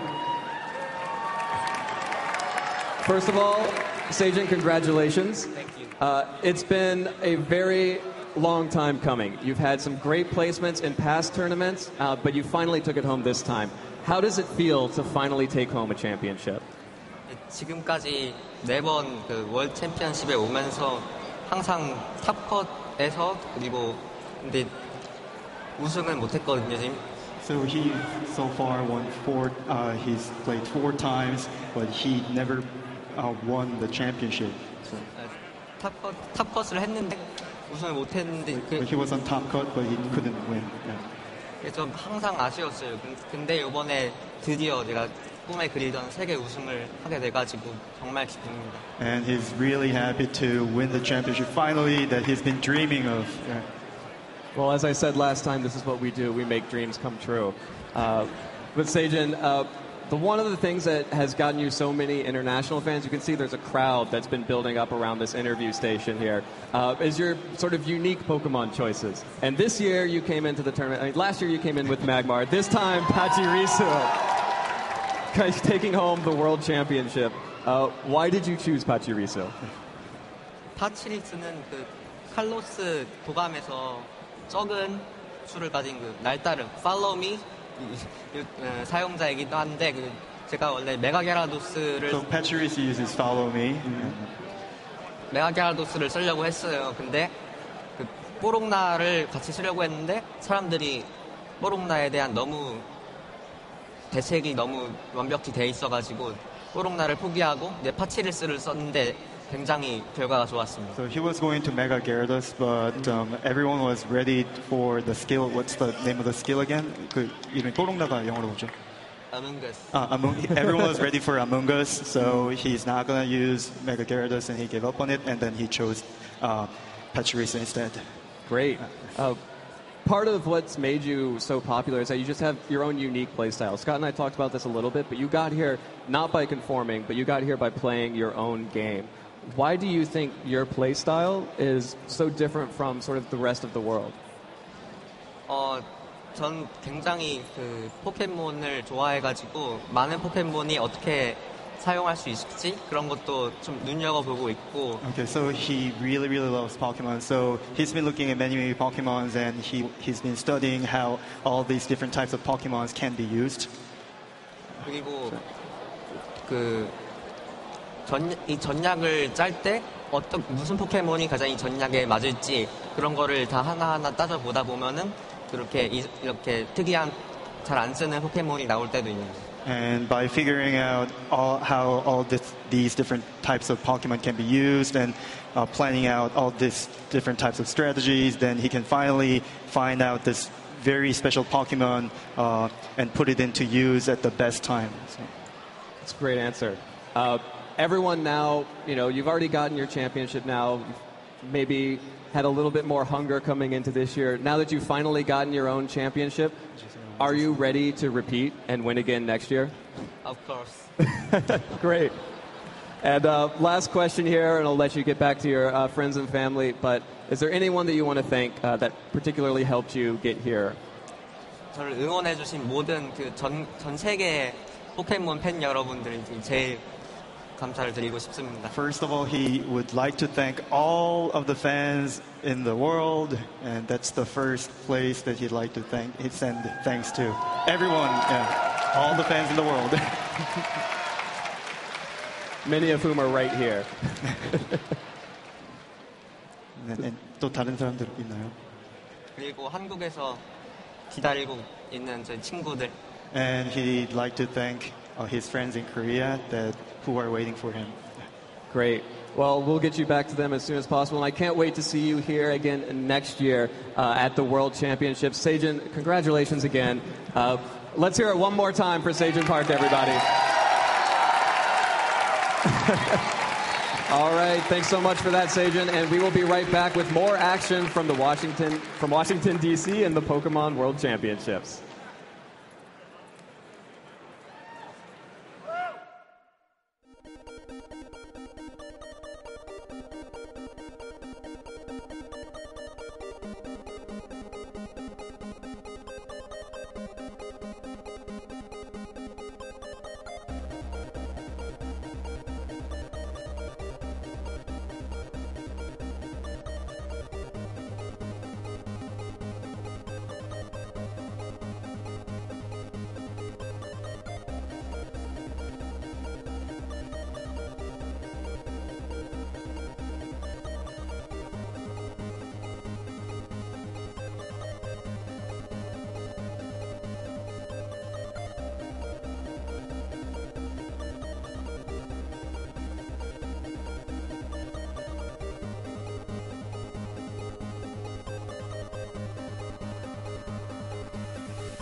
Welcome back, everybody, to the 2014 Pokemon World Championships here in Washington, D.C.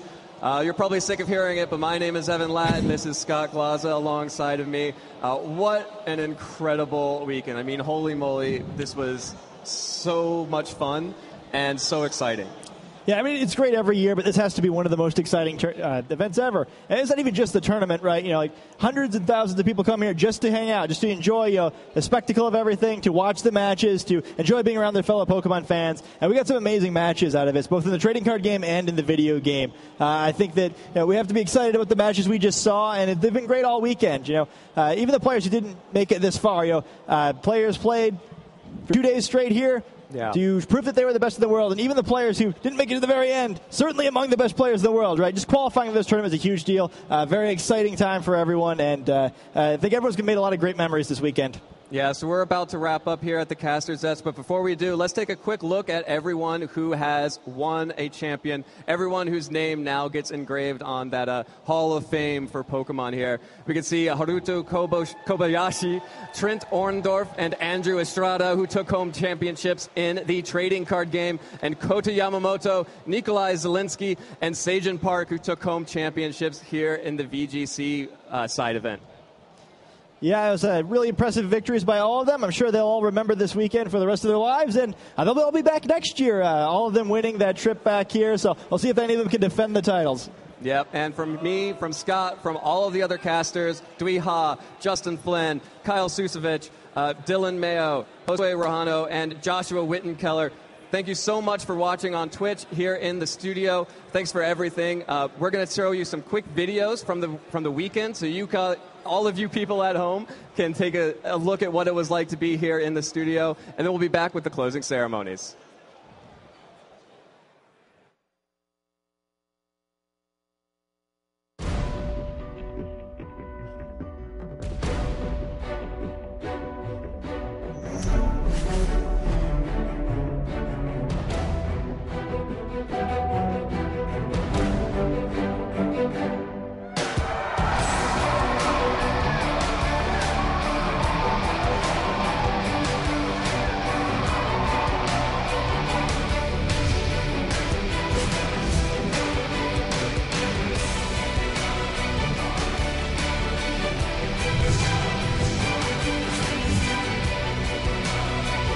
Health bar's going down and it gets the KO!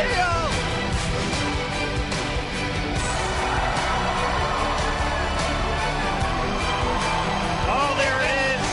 It's over. Hydro pump in Gengar, and Gengar goes down, 0 HP. Everyone's going wild here.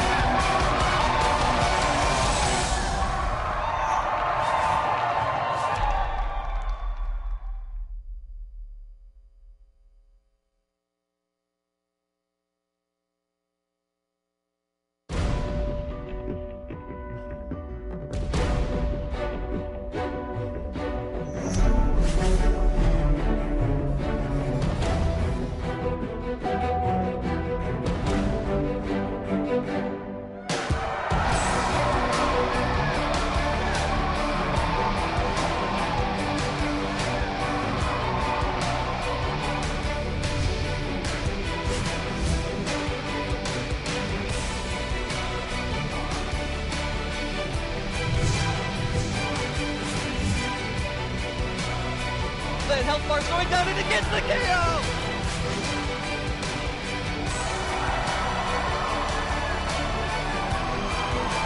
Oh, there it is. It's over. Hydro pump into Gengar, and Gengar goes down, 0 HP. Everyone's going wild here.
Welcome back to the stage, your MC for the 2014 Pokemon World Championships, Jeff Frohorn.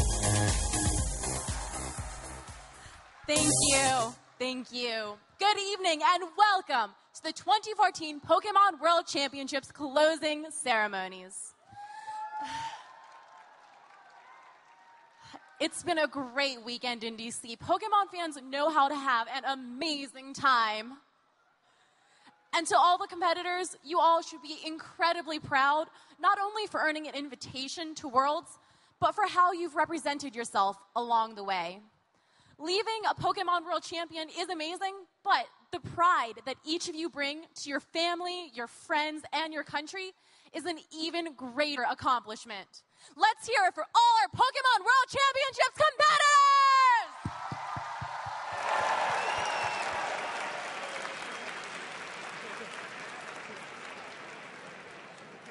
This weekend has been truly inspiring, not just because of the strength of the competition, but because the community gathered here is even stronger.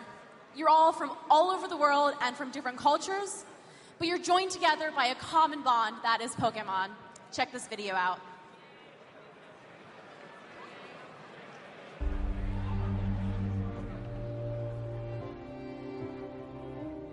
All the different fans that are flying in from all over the world, it just shows everyone's devotion to Pokemon, and I just think it's all really, really cool.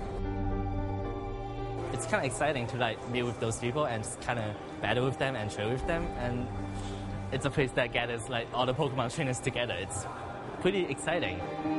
We are playing together, we are traveling together, we are spending weekends together, and it's a big activities for us and a great time.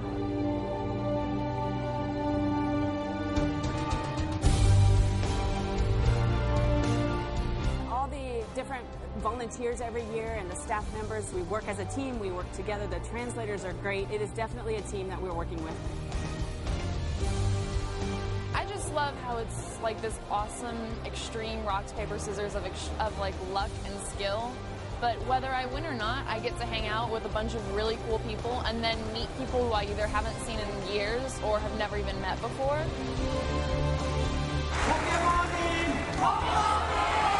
Everyone that we play with, everyone that is just like us, just like me, and my friends who are only people I've known to play the game. But now I'm making new friends here.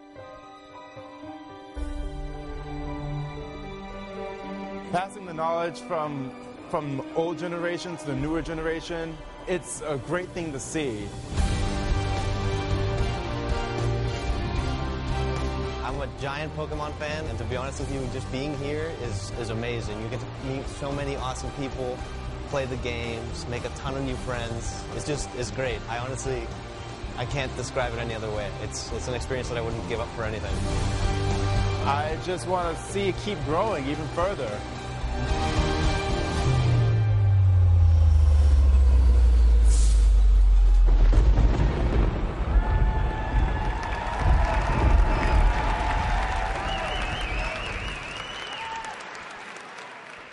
And now, the moment that everybody has been waiting for.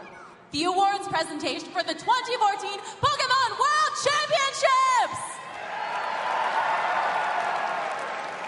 It is my pleasure to introduce a very special guest to the stage to present awards to all of our 2014 Pokemon Video Game World Championships finalists, Pokemon Video Game Director from Game Freak, Mr. Junichi Masuda!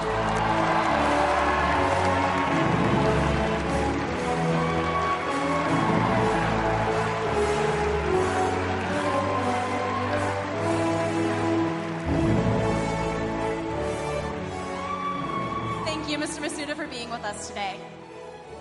Now, let's meet your 2014 Pokemon Video Game World Championships finalists.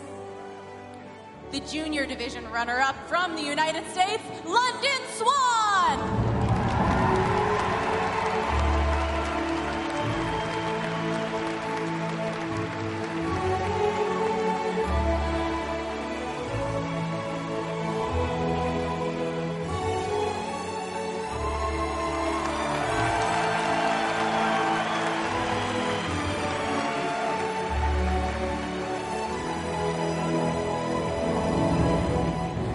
Your your video game junior division world champion from Japan, Kota Yamamoto.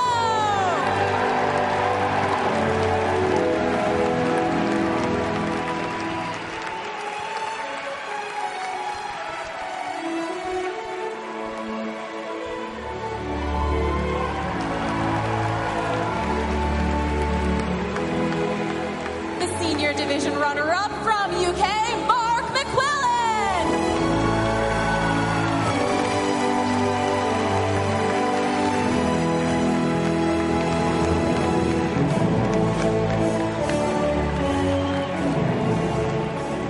And your senior division world champion from the United States, Nikolai Zelinsky.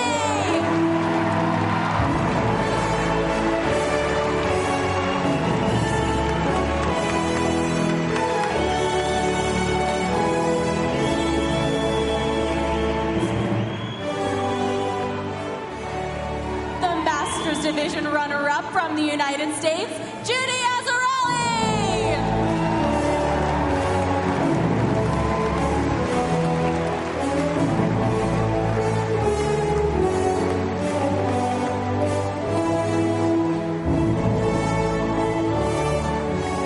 And your video game Masters Division world champion from South Korea, Sejun Park.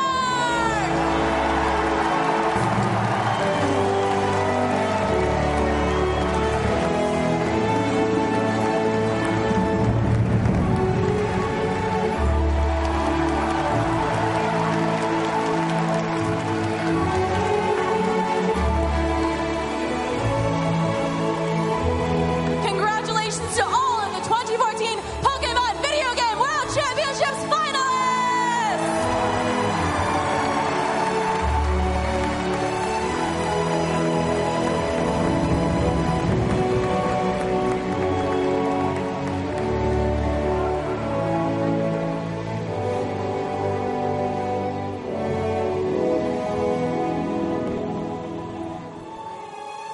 And now it is my pleasure to welcome another very special guest to the stage to present awards to our 2014 Pokemon TCG World Championships finalists, President and CEO of the Pokemon Company, Mr. Tsunekazu Ishihara!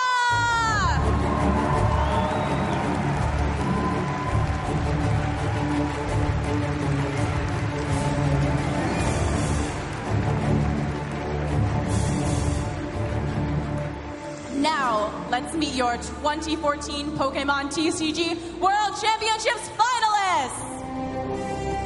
The Pokemon TCG Junior Division runner-up from Japan, Takashi Oguni!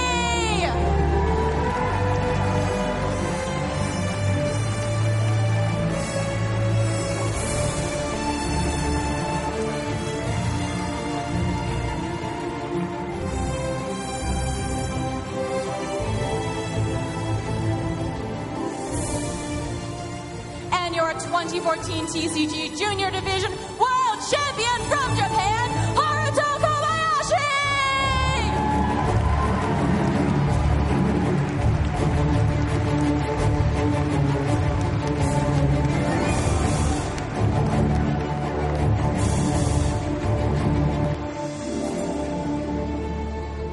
The Pokemon TCG Senior Division runner-up from the United States, Alex Croxton!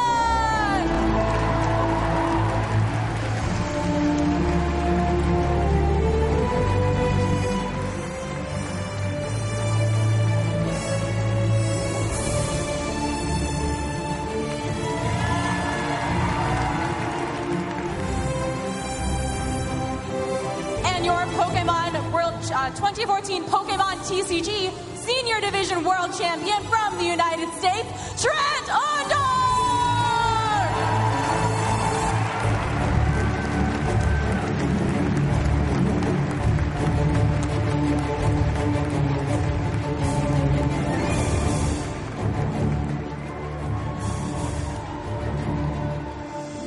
The Pokemon TCG Masters Division runner-up from Portugal, Igor Costa!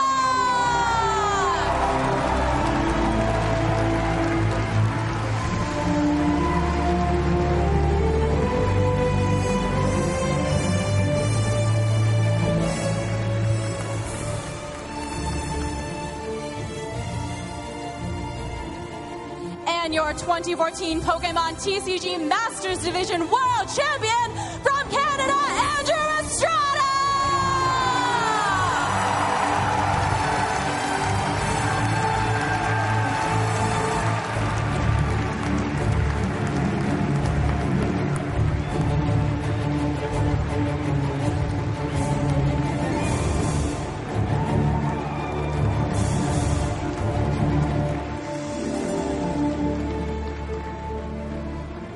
Congratulations to all the 2014 Pokemon TCG World Championships finalists!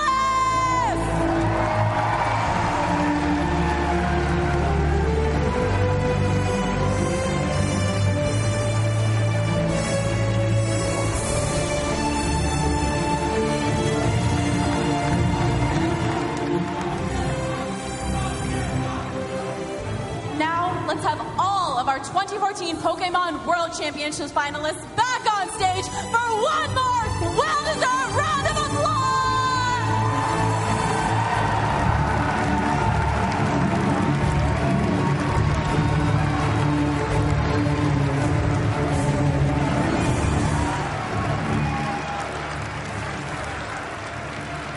Thank you for watching the 2014 Pokemon World Championships!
What do we like about the Pokemon community? We actually really like giving the opportunity to travel. We've met a lot of people, like get to hang out with friends in a state we've never been to.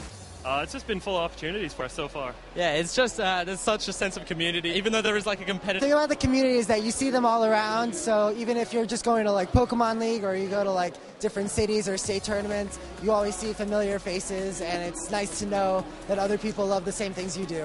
What I like about the Pokemon community is all of the people who really love Pokemon and support it. Everybody in this entire building loves Pokemon as much as me, and it's so much fun here. Everybody's connected because we all love the same thing. So yeah, I mean, it's just good energy, good feeling being here. Everybody's friendly. I love the giant Pikachu.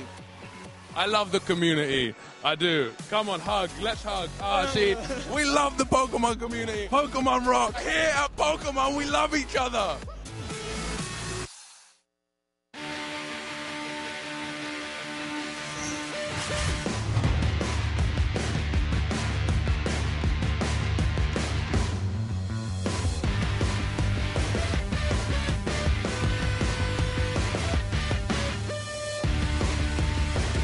I'm from Lake and Hills, Illinois. I am from France. Monument, Colorado. I'm from Japan. I am from Chesapeake, Virginia. I am from Great Britain. It took 8 hours on the plane from London to Washington, D.C. I'm coming from California. I'm from the Netherlands. I'm coming from Victoria, right beside Vancouver, actually. We're from the DMV here. This is home to us. I'm from Rosario, Argentina. To came to Washington, I travel like 14 hours. I'm from Canada. I'm from Ontario in Ottawa. I'm so excited to be here in Washington, D.C.